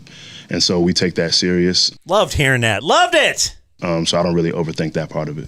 How much a part of your job do you think? Oh, okay, Brad. Okay, so this is where he's really looking for this. Give me a number, these idiots, Christian. What do you think he's looking for? 10%? 5%? Yeah, it's something like that. Okay. Basically nothing. Yeah, this is not even a big deal at all. How much a part of your job do you think play calling is? Huge part. We talked about it, things can sound great, in the meeting room, on the practice field. That's a controlled environment. When it gets hectic out there, I have to be the one to keep a calm mind, and also whatever we've done up to that point to give the players the confidence to perform in whatever play call that we get to, we have to get to that point. So you don't win without timely play calling, but more importantly, the fundamentals, the schematic knowledge, the techniques, those are going to make any play call come to life. So, they're going to make me right more than I'm going to make them right, and I'm very comfortable with that fact. It's still a fun answer to listen to. Loved it. That's what I'm saying. That's why I kept the whole thing in there. Like I'm fired up hearing him. I'm fired up that he's swatting that out to half court. I'm fired up that, even he can deal with D210 Sports, and I'll just plow forward and say it's like watching national, it's again, I don't know if this will work. It's probably the players in the long run. I don't know if the mix will work, but okay. I feel think of this though.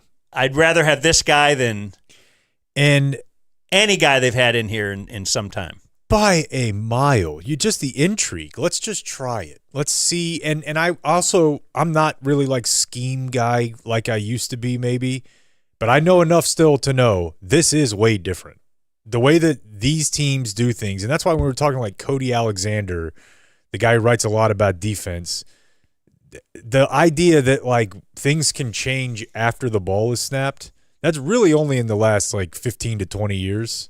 And, Eberflus and Zimmer and Kiffin started before. It asks a lot of people. Which was a response to Peyton Manning. Correct. Yeah. This is a response to space and multiple options, and I can't wait. I'm excited. What I was going to say, though, let's say they finish 10th in defense, which is insane to imagine, right? It's top 10. Right? At that point, they're probably one of the 5 to 8 best teams in the league. 32nd to 10th. Yeah, that's huge.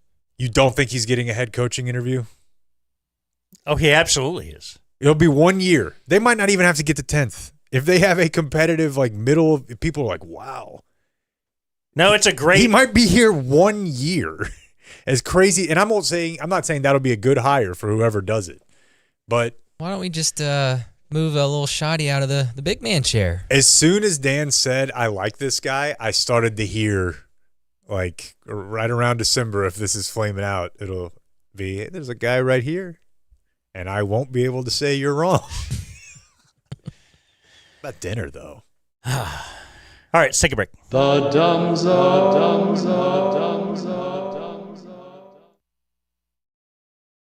So I feel like the tech fan accounts are a big part of my Twitter experience. One of the main ones pulled a major why Hillary lost this week. Do you have the image, Clayton? They had the name of their site was Gambling Gauchos. And they have decided that in the wake of this serious matter that they need to change the name of their website. They'll be changing it to the Matador Mailbag. Wait, why? However, given the recent Brendan Sorsby situation and the proliferation of sports betting among young people in our society, it is obvious that gambling has serious negative externalities for many. Out of sensitivity for these concerns. Sensitivity. We will be rebranding. It's a fucking blog. This is not, what are we talking about? I think the word externalities, using it. Oh, that's my why Hillary goodness. lost. Ugh. Look for Shoddy. Shoddy will hit us with externalities at some point. We can't control those. Wait, that last line is fake, right? Then maybe I got ball sack. It says presented by DraftKings. It does. Oh. So this whole thing is fake? Good. I don't I'm glad know. they're sticking with Gambling Well, but Gauchos. if I was they- horrified for a second. If it is a sports betting blog, then they probably do have a sponsor. It's not necessarily a sports gambling blog. I did get ball sack, didn't I? Yeah, it says presented by DraftKings. Good. I'll take it. Are you all in? We are with all-in pricing at Flooring Direct. I'm Rick Renner. Often other flooring companies quote you low to just get the job. And then when they tear up your floor, when you're most vulnerable, that's when they start asking for more money. We don't do that at Flooring Direct. No surprises. We know what it takes to have a perfect installation. That's why we're the highest rated company in your community for decades and running. Go to flooringdirect.dfw.com. Our pros are the nicest. We've got the best prices at Flooring Direct.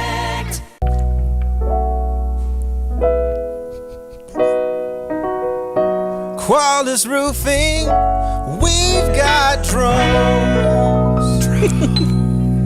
Boy, they do. And they're going to take those drones, fly them up top, and get a good look at that roof and inspect it. They will. I never knew that until you told me last week. The whole lead up. I was last week years old when you told me that Qualis Roofing has drones. But yes, apparently the insurance companies recommend you get your roof inspected twice a year. I think that's a little ridiculous. Let's at least make it once, though. But the drone makes sense now, though. Because if you're going to be going up there, once, twice a year? Yeah. You're going to need a drone for that. QualisGC.com. They're great. They're great with listeners of our show. We've had, tons of people just come up to us and tell us how awesome the experience was with Qualis. I don't have to have anybody to tell me how awesome my experience was. They put a new roof on my house. I wasn't sure if I needed one. I knew that we haven't had a new roof in over a decade. And they went up there, inspected it, and they're like, yeah, you got a lot of hail damage here, man. So we'll take care of it. They took care of everything. They dealt with the insurance company for us. I didn't have to do all the calls on that end, and all we paid is the deductible. So Qualis Roofing, go to QualisGC.com. Do they have a number? They do. The phone number is 817-500-9008. And all of those are interesting copy points. But There's one final one. That's where he was leading you guys in it. It doesn't. Quality roofing, we've got drones.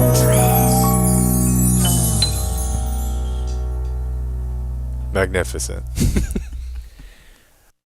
James Harden. James Harden had his jersey number retired by a Houston strip club after he spent $1 million in one night. Chuck Knobloch. Chuck Knobloch once had the yips, threw a ball into the stands, and hit Keith Olbermann's mom in the face. Do you like sports, entertainment, and obsessively noting the minor transgressions of famous people? You'd be at home with The Dumb Zone. Weeknights at 9 on Fox 4 Plus. We're going to throw a shot in this before we left. Awesome, let's do it. What do you think? Couldn't hurt. Glutathione is great. Let's do some shots. All right. Shots. Yeah. Glutathione about a shot. Take a shot. Yeah. So glutathione, I recommend doing in the glute only because it's not as comfortable for the injection. The glute? Yes. The butt? Yes. We'll face my computer. Is this going to hurt? It's not going to be as comfortable. Glutathione is kept cold in the fridge, and I think it is a little spicy, just from personal experience. So you've had this? I have had this. Okay. Are you ready? I'm ready. Hear that bell just rang out there. All done. Do I have to pull it up now? Yes. Okay. Please.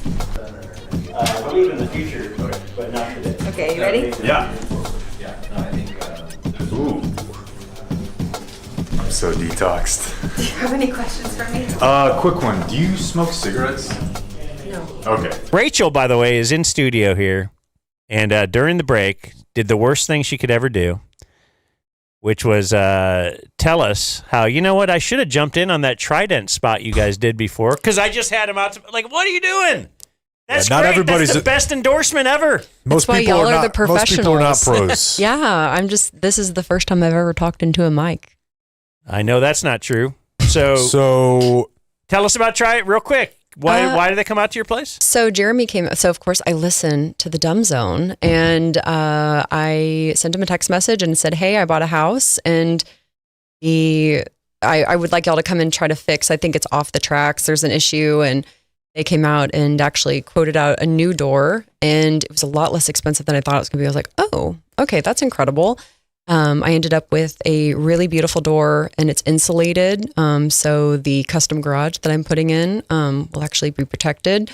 And we got the new motor and everything. It connects to the Wi-Fi. It's incredible. And it was a lot less expensive than I thought it was going to be. And I've actually referred them, because of what I do for a living, to several of our clients that when they are buying a house and they bought a house, they were like, "Oh, this garage is just trash." And I was like, something that will pay for itself many, many times over is a brand new garage door and a new motor, hooks up to the Wi-Fi. So if you leave the house, you can close it.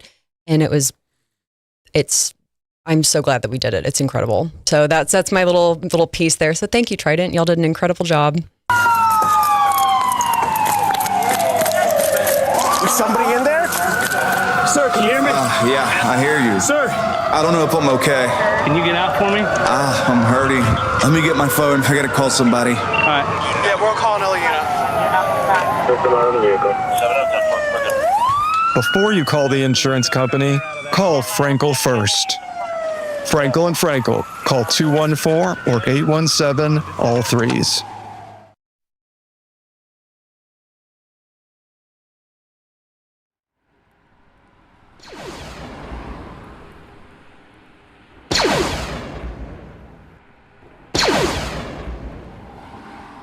Hey, whatever happens, we have to protect you.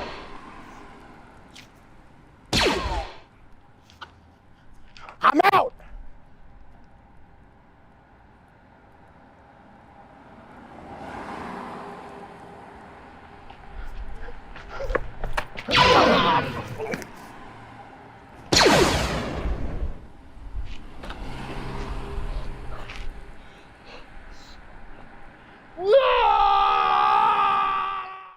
But my life, what was it for? What was I supposed to learn? That Fairlease has a new approach to car leasing. Cuts out the hassles and puts the customer first. What? Fair, flexible, and focused on you. Fairlease when you don't know what to do about a car. 'Cause car stuff is hard. need a dealership, baby. Zone in the dumb zone, in the dumb zone, in the zone, in the dumb zone, in the dumb zone, in the zone, in the dumb zone, in the dumb zone, in the zone, in the dumb zone, in the dumb zone, in the zone, in the dumb zone, in the dumb zone, in the zone, in the dumb zone, in the dumb zone, in the zone, in the dumb zone, in the dumb zone, in the zone, in the dumb zone, in the dumb zone, in the zone, in the dumb zone, in the dumb zone, in the zone, in the dumb zone, in the dumb zone, in the zone, in the dumb zone, in the dumb zone, in the zone, in the dumb zone, in the dumb zone, in the zone, in the dumb zone, in the dumb zone, in the zone, in the dumb zone. Don't pump it, don't pump it, don't pump it, don't pump it, don't pump it, don't pump it, don't pump it, don't pump it, don't pump it, don't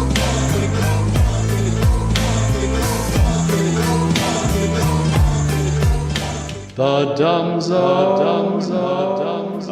First up on groups list here. And then at the end, we'll compile them in five-point scale. Are you going to take notes here? Sorry.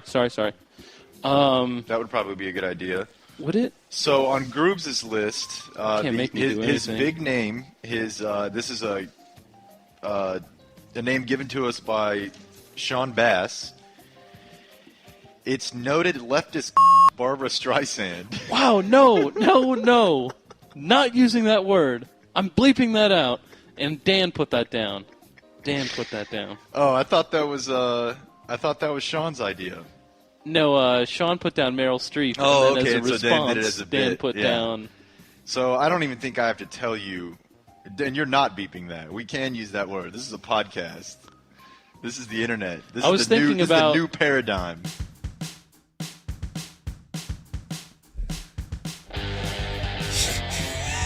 Henry was only listening to you.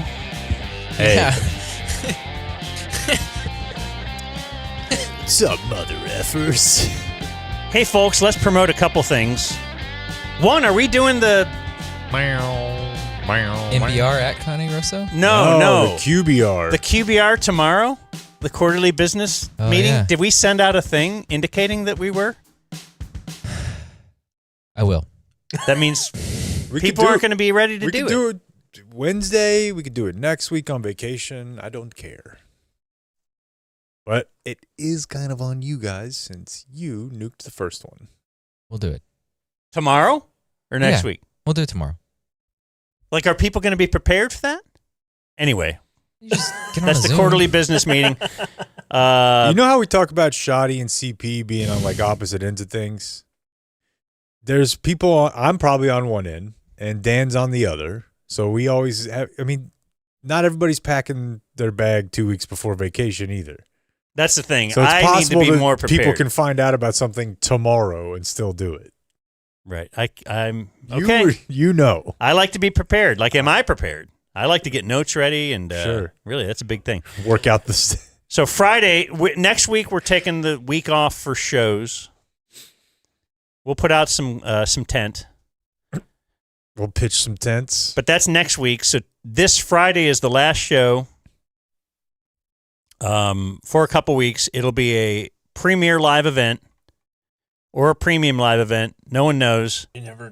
At Cane Rosso on Gaston Avenue in Dallas. The Qualis drone will be there. Whoa. And Qualis uses a drone to check out your roof. And damn, if there weren't big storms again this weekend. What's going on? Do they say it everywhere? Because I was talking to my mom this week, and she told me how it had stormed, but then it was really sunny. And she goes, you know what they say about Ohio weather? And I go, what? She goes, give it an hour, it'll change. No, they can't have that. And I said, yeah. And I started to tell her they also say it in Texas, and then she went on to something else. Well, yeah, But I don't apparently, like that. do you know That what they feels- say about Texas feels weather? 12th Manny. I don't want them having that. Okay, well, Texas weather can change in an instant, and it can F up your roof. And Qualis Roofing can help you with that. They repaired my roof. They gave me a whole new roof. They came out, said, boy, you've got a lot of damage here. We hadn't had it looked at in years. So why don't you just give them a call, get a free estimate, a free look at your roof. They might tell you everything's fine. They might tell you you've got some problems. And then if you do, they can work with the insurance company for you. Well, I didn't sit on hold for a ton of time with the insurance company because they dealt with it for me. The only thing I paid out of pocket was the deductible, and they were awesome to work with. Brand new roof up there. It's so clean you can eat off it. We do so. Each and every evening, we climb up to the roof and eat off of that Qualis roof. QualisGC.com is their website. Damn. What? Everybody's using it. The Qualis website? No, The weather change. Mark Twain. And certainly Texas wasn't even around then. What did he say? Like in New England. Just give it a minute? Yeah. If you don't like the weather in New England, wait a few minutes. Oh, you were trying to search who came up with that first, like Ohio or Texas? Mm-hmm. Well, not really who came up with it first, but really who's using it, right? It says everybody. Joining us now on the casting couch, along with Tim Glaze, is Michael Snap, the great Michael Snap. We know him from DZ TV producing. Good afternoon, gentlemen. Is that your thing? Yes. Are you the producer? No, I'm the. You guys, like you said it earlier, you cook the meal and I just divvy it up. All I do is edit the show. Who produces DZ TV? According to the credits, it's executive produced by Dan McDowell and Jake Kemp. Yeah. Yep. You're producing it right now. I'm literally, I'm working right now. You know, I found out the other day that Elon has a full credit on Thank You for Smoking. Because it was him and there's some other, what's the slapdick guy? That movie? Yes. I love that movie. They got it made. Him and there's a guy who's in, what's his effort's name? He does the All In Pod. He's one of these idiots from PayPal. He's got $1 trillion. And him and Elon are listed as the producers. Because they paid. They paid. Okay. But they have like an Oscar. That's right. Christopher Moltisanti was trying to be a producer, right? Yeah. Well, anyway. Anyways, yeah, Snap is here from his regular job, which is trying to stay out of the Dumb Zone news. Because he is a teacher and coach.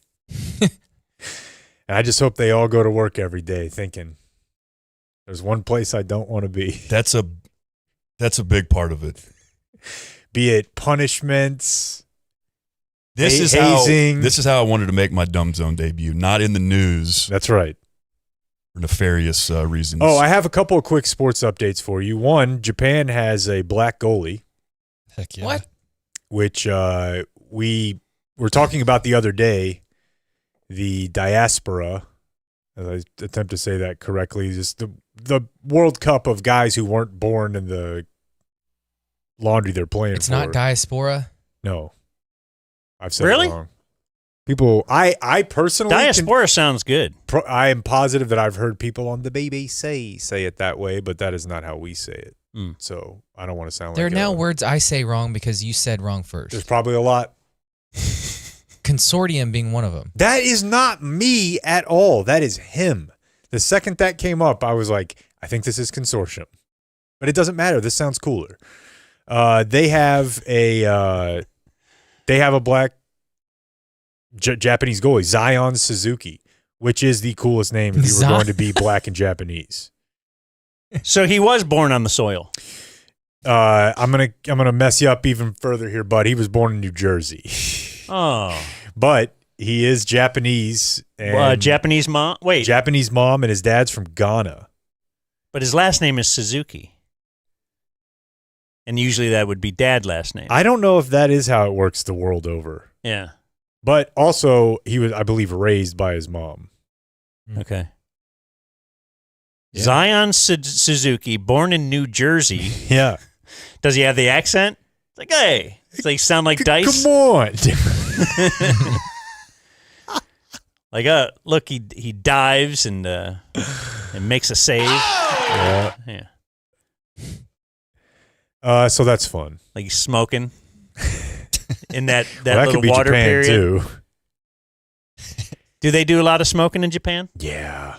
Well, I know it. Yeah. And I Is think that why they're in short? Asia. And then the other one, did you see that? Makes sense, right? The Giants of the San Francisco variety were like, hey, we're not going to do Pride Night, and we're going to put these verses on our hat, and we're pissed off, and Yeah. you guys made us do this. And they forgot the moment we live in because the Department of Justice is now involved. DOJ was like, y'all talking about making us do gay shit at work? We think that's not allowed, actually. And so now DOJ has opened an investigation, and the Giants players have come out and said, nobody made us do anything. We didn't feel pressure. This was all no discrimination. We're all cool here.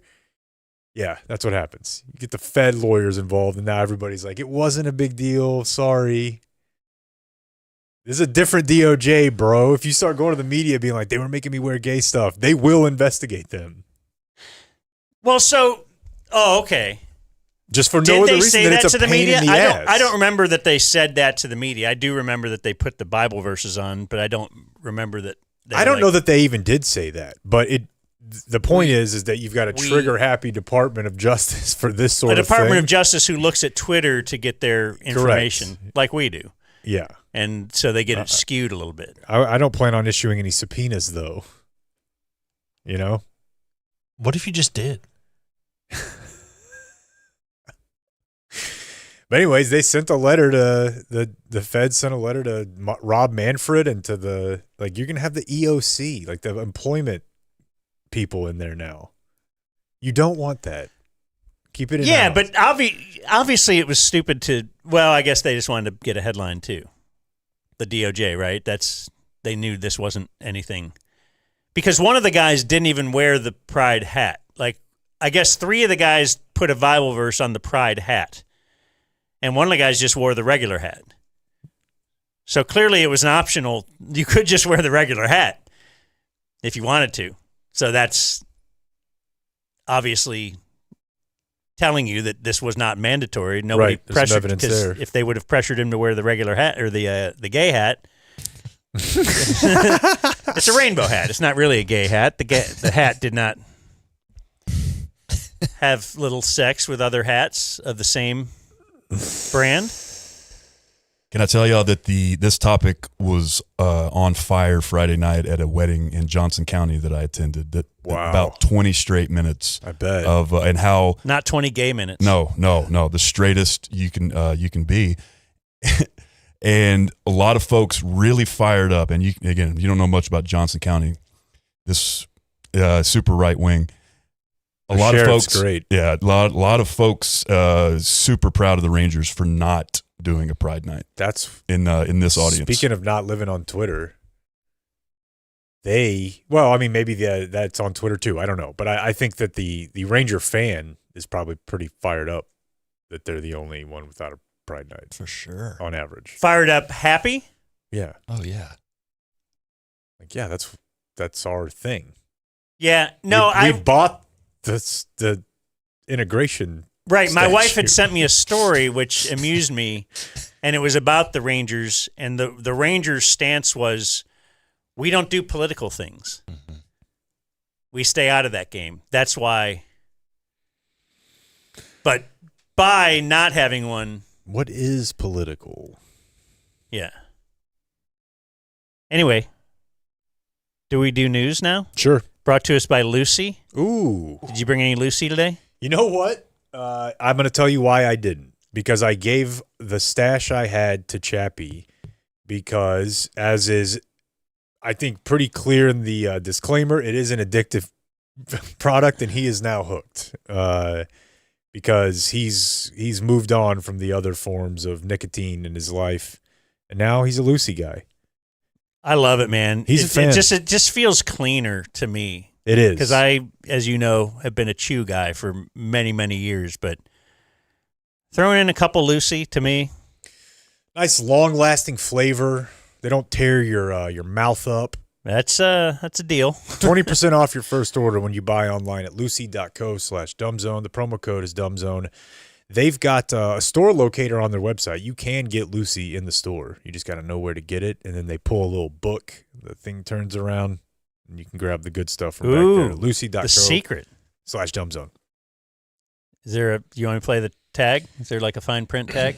And here comes the fine print. And here Yeah, comes that's good. the fine print. Lucy products only for adults of legal age, and every order is age verified. Warning. This product contains nicotine. What? Nicotine is an addictive chemical.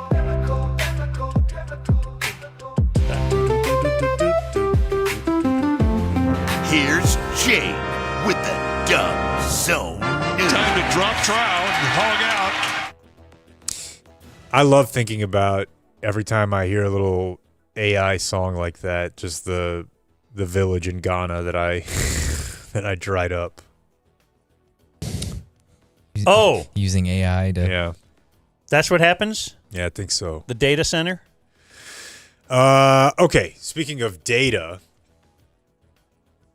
more than 3 million people had their personal information leaked in a cybersecurity incident. This is after there was a breach with the Texas Parks and Wildlife Department. So this story is funny to me because it means that people with hunting and fishing licenses are the ones who had their identities exposed, and they're easily the people who take the most pains to protect that and will be the most pissed off about it getting leaked. Wasn't happy about that email. Yeah, I mean, it's Clayton. Why do guys who own guns and have fishing licenses get more pissed than betas like me and you who are like, I don't know, just take my wallet? Yeah.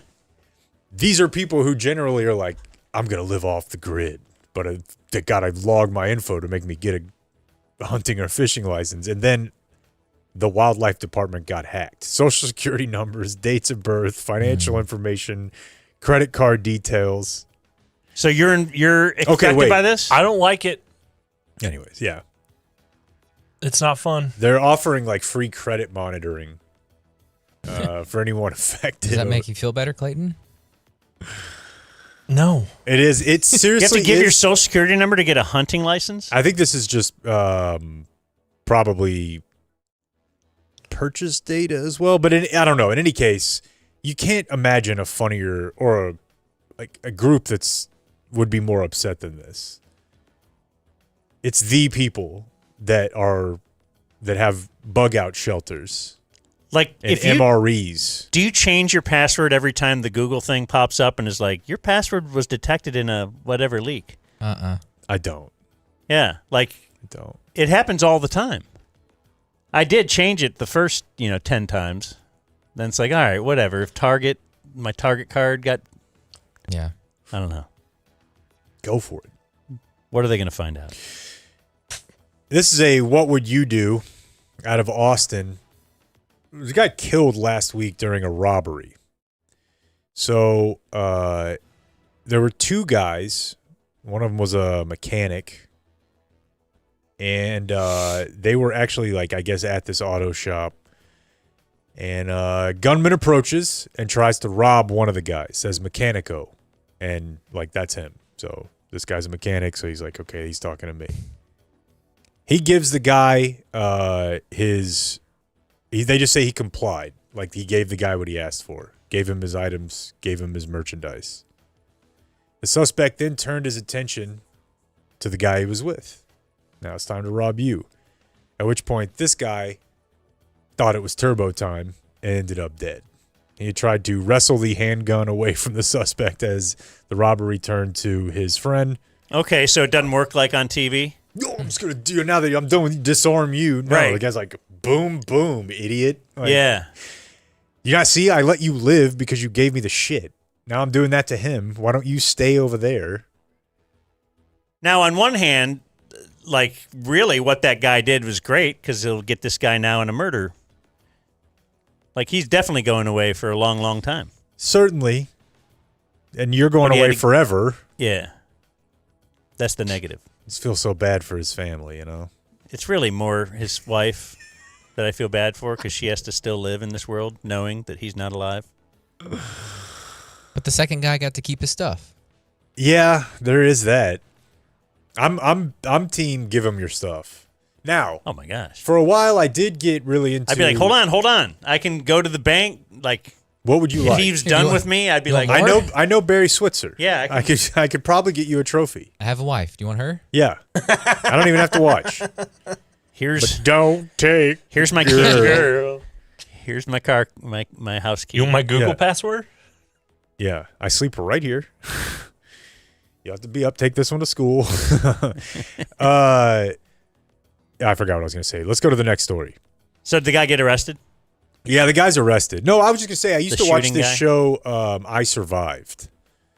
I got really into it. It was on like Discovery ID or one of the criminal channels. I was dating a woman at the time who was really into it. And they would basically say it starts at the beginning. Like, don't go. You have a better chance. Like, if you were to look at the entire, Don't go where? if somebody's like, get your fuck in the car. Like, if you're thinking, I'm gonna go, I'm gonna comply, I'm gonna play a little psychological game, I'm gonna talk this person out of it. It doesn't. You just have to start from the beginning. Like at the beginning, become unkidnappable, which I feel like is harder, or it's easier than people think. Like, you just have to really wig out. You can't like just kind of do the I'm going to talk through this. Like, I'm going to convince this person. I guess the thing is, a lot of people think they can be rational with someone who's no longer like behaving rationally. Okay, so we're going to go to video for this one. This happened at Lake Conroe. A 17-year-old girl had just filled up her jet ski, her Sea-Doo, with gas at the marina. It's a pretty penny these days. It really is. Do you hear about that on the Today Show? Going through gas. I just imagine that's all they do every day. It's just Michael Strahan, like the Strait of Hormuz. Like, why is he telling me about this? Anyways, so she tries to start this Sea-Doo and something is not right. And to prove it, here's the video. It's grainy. It's security footage, but you can see that's her now in slow-mo. She's starting what? A Sea-Doo, a jet ski, and you'll see she flies it blows up. like it catches on fire. That's her up in the air coming down. So if you, it's like a 12 to 15 foot just explosion, and then the seat flies all the way off the back, and it catches on fire, uninjured. She landed on the dock too. Oh no, wait, she landed on. They said if she would have landed, yeah. So this is the water. Did she put the wrong kind of fuel in? Water, possibly running? clear diesel. She didn't go premium. They're just ejected. No major injuries. That's pretty great. If you knew that you could do that and have no injuries, would you do it? No. Oh, why? No, You're not going to have injuries. No, I think you would. It's just Why? like I just told you wouldn't have an injury. Well, okay, what's the positive? you get You're to fly up Get a in cool the air. video. Yeah, but then I gotta tell my dad I blew up the jet ski. Oh Hey, man, you're this out is of jet ski. I flooded it last week. He's gonna be so pissed. But you made our You think that's show. gonna come injury free?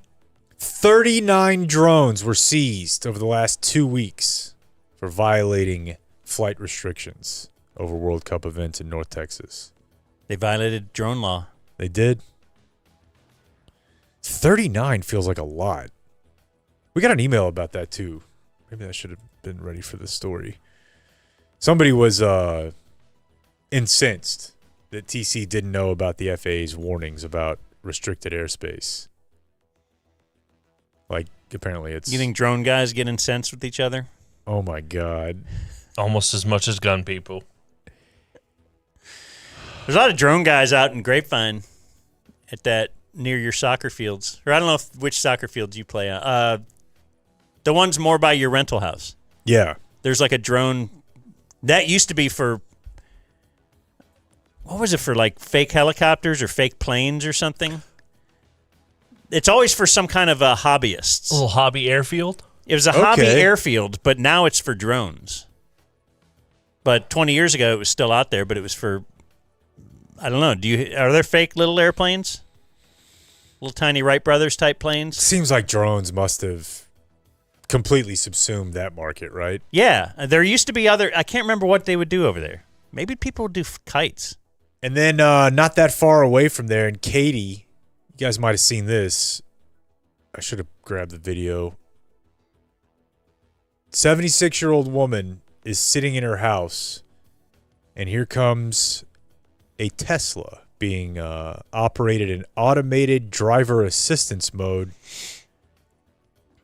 And it hits her brick house at what looks like 75, 80 miles an hour. Whoa. Yeah. Tore through the home and crushed her up. I think I saw this story. They have like door camera footage. It was just it zipping down the street. Barely see it, but yeah. It wasn't from that particular house. But also, I think there's more, because the guy said it was like on automatic driving or whatever, the computer driving, but I doubt that. I doubt his story. Just feels like it wouldn't just be humming along at 80 down a residential street like that. Yeah, I mean, what if it would be crazy if somebody like hacked it or something, right? I mean, that couldn't be possible. Yeah, I wonder, what was that one movie that showed that? Julia Roberts? Well, I'm thinking of Speed, but that's more of keep it above 55. No, there was a movie about like all the Teslas got hacked and we're all driving. Are you thinking of that Netflix movie that Oh, came Bird out recently? Box? No, It wasn't Bird Box, but it was like a Netflix the movie, one I with think. Mashara Ali. Carrie? Yeah. It's like the end of the world is coming. Or Leave the World Behind? Yeah, that's it. That was the name of the Airbnb they stayed at. Like, remember our Jeremy's place had a name? Yeah. Like, so it was called Leave the World Behind, but then the world was ending as they stayed in the Airbnb. And I think part of the tell was all the Teslas were trying to get out of, they're blocking the road. I don't know. What's the next story? No, that sounded really terrible movie. Well, the point is, this woman I thought it was a is very dead. good movie. Is dead. As I recalled, I liked it. And, the lady, the old lady? Yeah, dude. Sitting in your house. COVID death? This headline. She was probably vaccinated. She was 76? Yeah. This headline says her life was cut short? Well, I mean, anytime you're hit by a flying car when you weren't. Do you feel like the headline should have percentage of life cut short? Your life has been cut short at like that if it was a point. 2-year-old, you would say 98% of this kid's life has been cut short. Yeah. Right. But she had a good run. Then she goes out on top on the news. Oh, man. She got killed by a robot car. That's cut short. And her family's rich. She played her role. That's right. If her family's rich, then No, they will be. Yeah, they're about to be. No, yeah, these companies They're usually about to just get take Starlink for free for They'll life. probably just take care of them, you know? That's usually what they do. I would call Frankel and Frankel if I was that family. Oh. That's pretty good. But that's me. Yeah. That's pretty good. They'll get you the 214-817, bag. all threes. We'll make that the news for you today. Here you go. There's Dumb Zone News. It's really easy to play and the close. subscribe. Happy birthday. Viewer mail birthdays brought to us by HelloFresh. Oh, nice. HelloFresh. HelloFresh, meal prep kits that take the guesswork, take the shopping out of it. They deliver the ingredients right to your doorstep. Good recipes, good fresh ingredients, solid price, and you don't have to go look for, 1/8 of a teaspoon of Cumin. Coriander. Okay. Or salt. Where are you going to get salt? Other obscure spices. No, they will like deliver in a tiny little packet, that little cumin. Yeah. Or whatever else you want to have. I had a listener the other day say that his wife has been saying cuke. Instead of cucumber? Yeah. That's great. So if you need half a cuke. What was she doing with that cucumber? Probably making love after enjoying a nice HelloFresh meal. HelloFresh.com.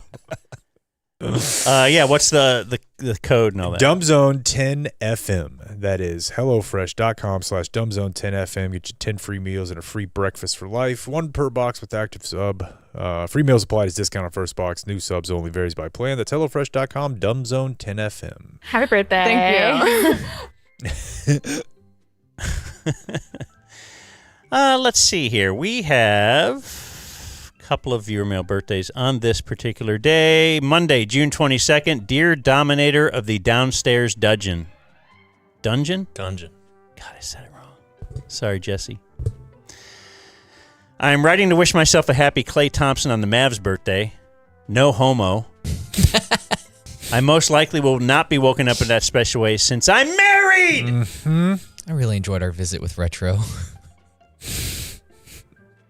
My leaders are Julie and Emily, so much so I actually once got into a heated argument with my boss defending the mom game girls for ordering a margarita at 11:30 a.m. on a weekday during a business meeting we had. More Cirque. So he orders one and said it's okay because the mom game does it? Yes, I believe that's what he's dealing with here. All right. He's justifying. More Cirque, less duck game bashing. That game sucks. From Jesse nobody's B from Funky Town. Nobody Puddle likes Pools that game. game. That game is absolutely participation trophy. Puddlepools.com/dumbzone for pools, but not for games. I think people are speaking, though. I've heard more of duck game fans. It's like archery. And dear Lord of the little man in the boat, I'm a terrible friend for many reasons, but on this day, because I'm late on 2 DF birthdays, June 20th, Eugene Yost. We call him Gina or Gina. Your preference. His leaders are the Killer Aggie Bonfire Tower and the Aggie 1919 Natty Natty. And June 21st, Joshua, not Josh Vance, of The Ohio State University. He is kind of a fake fan as he doesn't pay for potties. If he calls me to thank me for this announcement, I will buy his subscription. Oh. His leader is Maurice Claret's tattoo of Jim Tressel. Yeah. If Joshua subscribes as a VIP, I will pay for him to get a tattoo of Maurice Claret getting a Jim Tressel tattoo. That's really good. Incredible. From James Crowley. They just, somebody sent us a picture. They just put Shoddy up on the big screen out at Dallas Stadium. Oh, of course he's out there. You think he'll, God, dude. Just anything he does, I can't wait to hear him talk about it. Yeah, you know, the World Cup. They put me on the big I'm screen. a big, actually, World Cup guy. Actually, World Cup guy. Wait, I think that's the shortened version. What did he really say? Hold on. Where the hell is that? Here it is. I'm a big, actually, World Cup guy. I watch a lot of the games. There you go. That's why he's a big World Cup guy. Dang, dude. Community Mechanical. Community Mechanical presents On This Day in History. That's my AC company. No, mine. And that's why what they put in. So if you're like me, you don't deal with your problems with your wife head on. You passive-aggressively deal with them. And so it's awesome now. Because usually it was, okay, we're watching TV together. She'll be like, oh, I got to go to the bathroom. So I pause the TV. Well, I know she goes and turns up the... Because now all of a sudden I'm sweating like 10 minutes later. Because she messes with the thermostat, which I jack down. So then I'd have to play the game of I got to go get a water, and we just do this back and forth. Well, now I got the thing on the phone, the app. They locked it up, so I'm turning my temperature up and down right now. Like I can do it right now. Oh, while she's home? Yeah. Freeze her out. Make her get off the couch. That costs too much. Turn it up. Anyway, that's one of the many things they can do. They can get you a whole system, of course. They could do your preventative maintenance. That's where it starts. Have them come out and just take a look at your scene, especially with it getting hot. CommunityDFW.com. Call or text Travis at 469-667-7290. They'll hook you up. They're all real big, too. They'll change your air filter. Like Snap. Because I don't like doing it. Snap, you're real tall. How tall are you? 6'6", Dan. Jesus Christ. Somebody said, like at the GSE, we have maybe the biggest audience. Mm-hmm. Yeah. Like per capita, like just averaged out. I noticed because I get territorial about that. When I'm not the tallest dude in the room, like that shit bugs me. And like it's something that was on my mind for several hours. Like that's the problem. That's the problem with you might not want community mechanical then. Yeah. Because they're all really tall. And then your wife will be like, oh, I declare. Have at it. I declare. So today is Monday, June 22nd. On this day in 1633, the Roman Inquisition. Don't hear about it much. Kind of the Pol Pot of Inquisitions, huh? They coerced, says here forced, but they suggested gently that astronomer Galileo Galilei, we'll just call him Galileo, they had him publicly recant. What would Shoddy call him? GG. GG. Double G. G-Dub. He was to publicly recant his scientific proclamation. Go up there, Galileo. That the Earth revolves around the sun. I'm not going to say it. You fucking will. Get up there. I'm not asking. They basically said I'm not asking because it says here, to avoid, he knelt and renounced his findings to avoid being tortured and burned at the stake. Yep. All right. The Earth doesn't revolve around the sun. What'd you say? It's like the next 9 years he lived in house arrest, pretty much. Yeah, but in like a nice villa. It was right, but didn't they put a fake skylight up with a inaccurate description of the solar system? They made him put the glow-in-the-dark stars up on the ceiling. And now you see, here's the Earth. Put the Earth in the middle. Now the church would apologize. Our bad, dude. In 1950, probably? Picasso was long dead. 1992, the church apologized. And My said, bad. 92. 1992. Cowboy Super Bowl. God. My God, you have all the red tape. Do you know what it's going to take for us to clear Galileo's name? On this day in 1996, Michael Moorer regained the IBF heavyweight title, defeating Axel Schultz in Frankfurt, Germany. This would come 7 years after he produced and directed the Academy Award-winning documentary Roger and Me. On this day in the year 2000, ABC announced that comedian Dennis Miller and Dan Fouts, Hall of Fame quarterback, would join the Monday Night Football broadcast booth. Oh, Michael's baby. Hey, bubby. I liked Dennis Miller when I was a kid, man. Yeah, I was pro Dennis Miller on SNL for sure. I didn't know. I even listened to his radio show when I guess I did know. Kind of just wears thin eventually. And on this day in 2012, Jerry Sandusky convicted by a jury in Pennsylvania on 45 counts of sexually assaulting 10 boys over a course of 15 years. Is he wearing like M&M colored lipstick right now? Man, I bet you they've got him tucked away. He's got to be ad seg. Yeah. No slapping sound for him. I don't know. I saw the other day that it was probably bullshit, but there's like an Epstein account of like when he was in prison, he was getting bullied. Yeah, well, he was so solitary, right? You would think. And it is Monday, June 22nd. June 22nd, this day in Dumb Zone history. Only one show on this date. And we did the story in 2021. There was an ADT employee, Jake, that was watching customers having sex in their house. He had access to their in-home cameras and was watching people doing it. Yeah. We had it basically set up like Red Zone. Yep. Like he would sit there and like, all right, we're going to go over to, looks like Lakewood. They've gone out on a date and they've got her back home here tonight. And he just flips around. I mean, I'm going to take you to Coppell. Back from book club. She's wine drunk. Let's see what happens. Let's see what happens.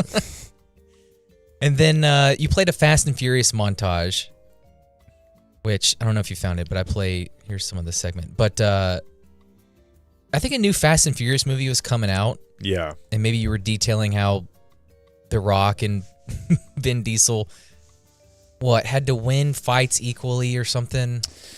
Yeah. That was in the contract, but I think it was Jason Statham too. Okay. Like, they have things in there about how they can't get beat up too much. They have to beat the other guy up just as much. Like actual language. So if it was like 6-5, they would say, I need one more fight in this movie to make me win. Maybe it didn't get that pedantic, but that is a real thing. Like, I'll be tough guy in this movie, but I'm not getting my ass kicked. I'm going to look tough. Then Some bitch. You notice something else, which is, some bitch. Come on, you some bitch. The Rock is trying to force the words "some bitch." God, I like forgot my about grandfather would say that edit the words McLaren "son of a out. bitch" is. Oh, my bad. Come on, you some God, bitch. it's you like some bitch. And Jackie Gleason started that in like the 50s, Right? right? Yeah, and like no one outside of I would say the American South says "some bitch." So here's another one. Let me guess. Hobbs. Come on, you son of a bitch. Yeah, I enjoyed that. You some bitch. You some bitch. New Moana this week too, with The Rock. That's coming out? Shreks. Yeah. Feels like there's money in kid stuff. How old does your boy have to be before you show him Jackass? And are you already getting excited? Almost happened last night. It almost happened last night. Your wife won't allow that now. Well, because my dad and I were reviewing some. Oh, now that's not the person to be with. That's like, yeah, that's like your wife not letting you go to Soroy's house. Right. See, Carter, there's crocodiles in there. If Steve-O falls in, they're going to eat him. Watch this. All right, see this little car? Imagine it was in your butt. Stuff can go in there. You'll get to that later. Like they're going to take shirts off and slap You know how each you other. take Milo on a walk? What if you took a bee on a walk?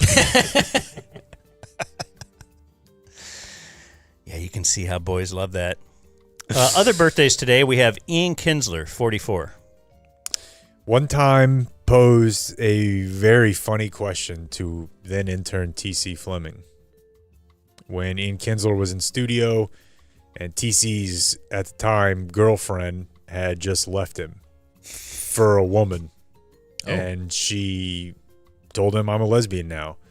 And they had TC tell that story to Ian Kinsler, and Ian Kinsler looked at TC and said, "What, you were too big? Too much?" What a legend. That's mean. That's a jock is what that is. 53.8 WAR. Dude, he had a couple years that were.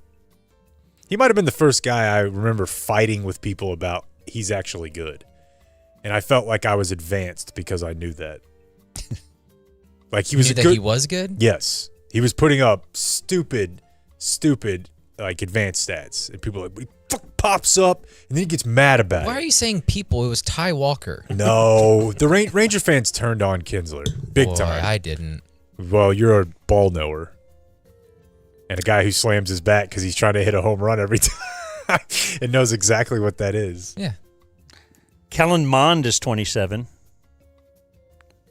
He won some big games. I never thought he was any good, but he had Homer a Aggie. nice little college career, though. Clyde Drexler, 64. I had a Clyde Dream Team jersey that I wore almost every day one year. Randy Couture is 63. He is an MMA meathead. Probably spoken with you a few times. But Probably. Champ Bailey is 48.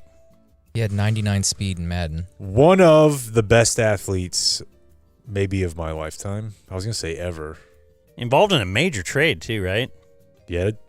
One of the only. Or Clinton Portis? Yeah. Straight up. Straight up? I'm Yeah. pretty sure. Running back for a cornerback. That's fun. I loved it. You just don't hear that. Never again. Kurt Warner, 55. Cool wife. Are you joking? Yeah. Okay. Dustin Johnson is 42. Says here Kempspin. Well, also a cool wife. It's Paulina Gretzky. But he had to take a little time away from the tour. He had a little problem with the nose candy.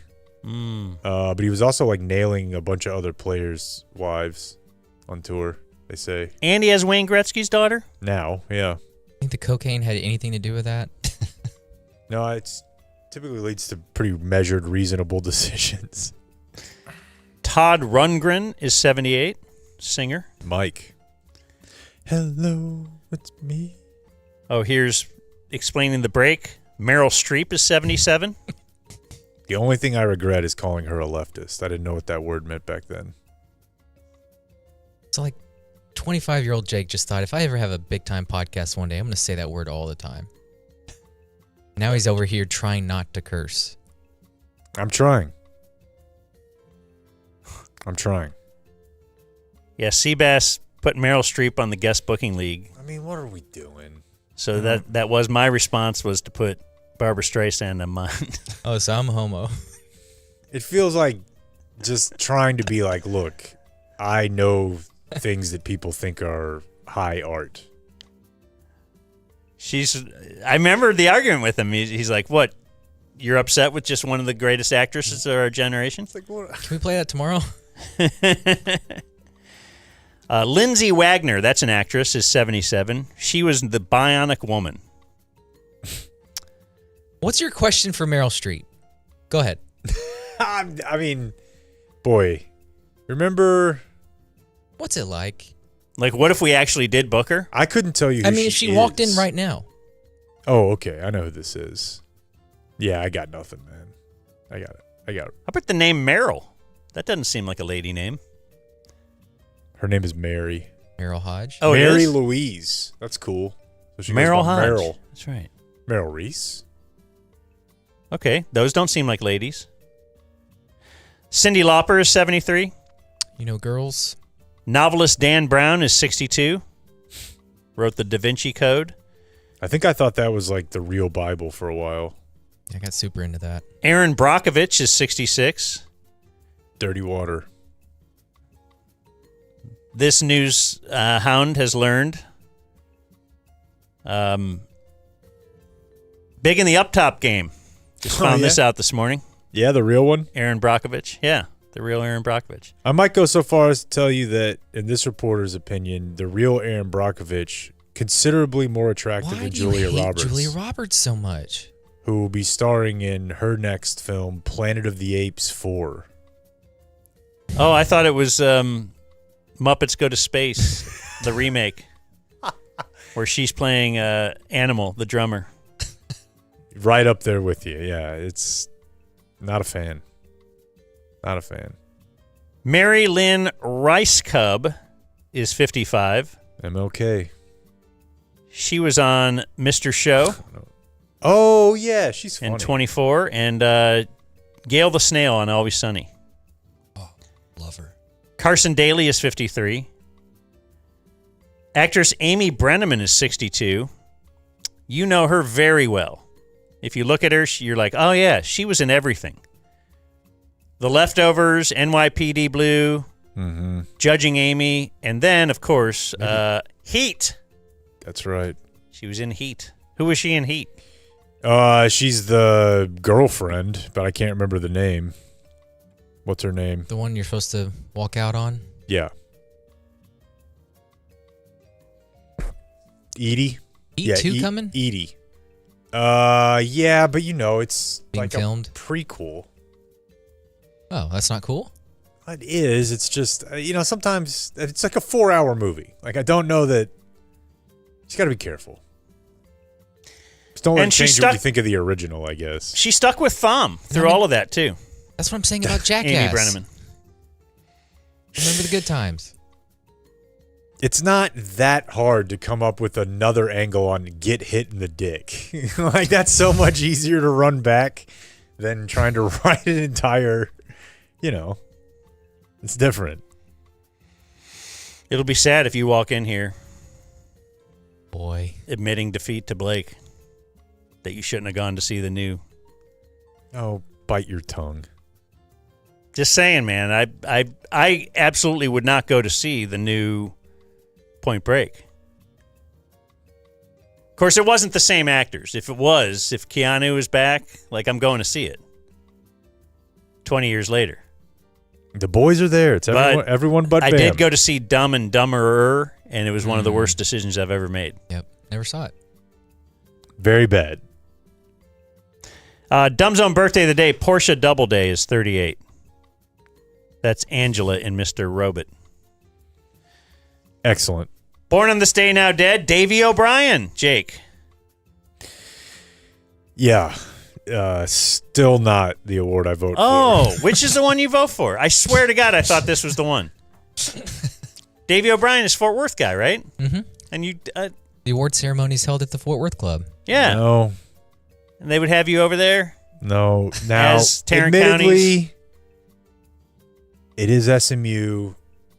It's the Doak Walker Award. Doak Walker, which is for All right, punters. why do you keep telling us that it's Davey O'Brien? And dead on this day, still dead.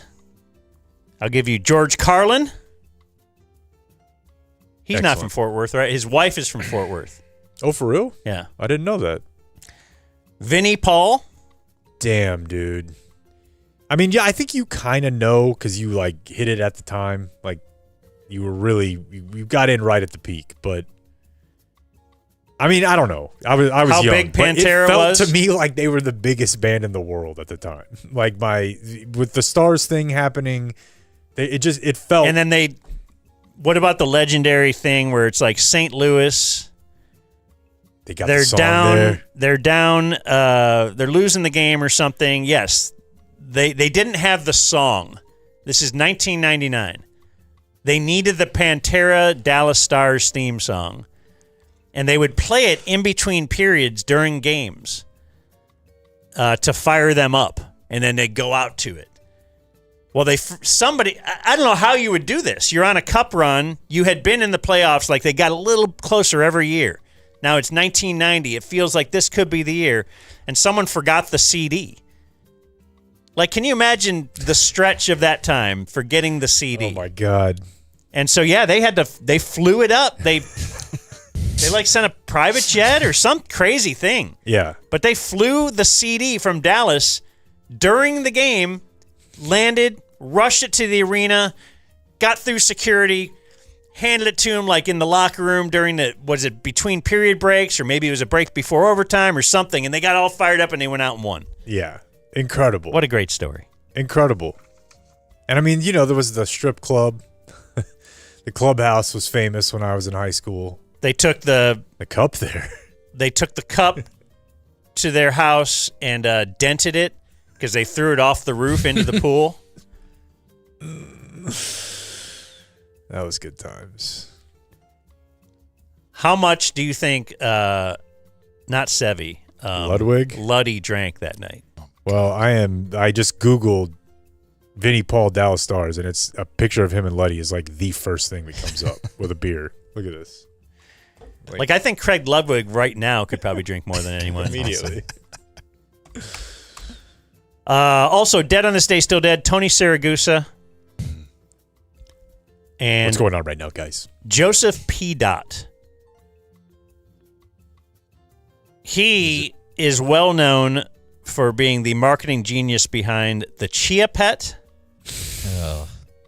and the Clapper. Why do you the Chia Pet? So lame. It's so awesome. Who's ever had a Chia Pet and been like, this sucks? Now you clap and it grows? Yes. They would do that time lapse like it was that easy. It's so spare. It's so creepy. Yeah, Have you ever had a Chia Pet? No, I don't want one. It's fun. It is. What do you mean it's fun? It's fun. You know what you need is a nice Bob Ross Chia Pet. That was the one I had. Yeah. Should we get one for the studio? I want one to where I can grow Dan's mustache. Yeah, that'd be a fun one. Okay. I wanted the clapper. Then you can ride it whenever you bad. want. Never mind. I had the clapper. I had a clap-on thing. Absolutely. That was big. I think I gave one to my kid for a birthday or Christmas one year. It was great. That's a good bit. I'm going to put a clapper in the new studio. I dare you. Anyway, closing remarks brought to us by Frankel & Frankel, personal injury attorneys. We always tell our guests, like, Tim, do you live in Southlake? I don't. No, I live in Sanger, Texas. Even further. Even further away. So much risk.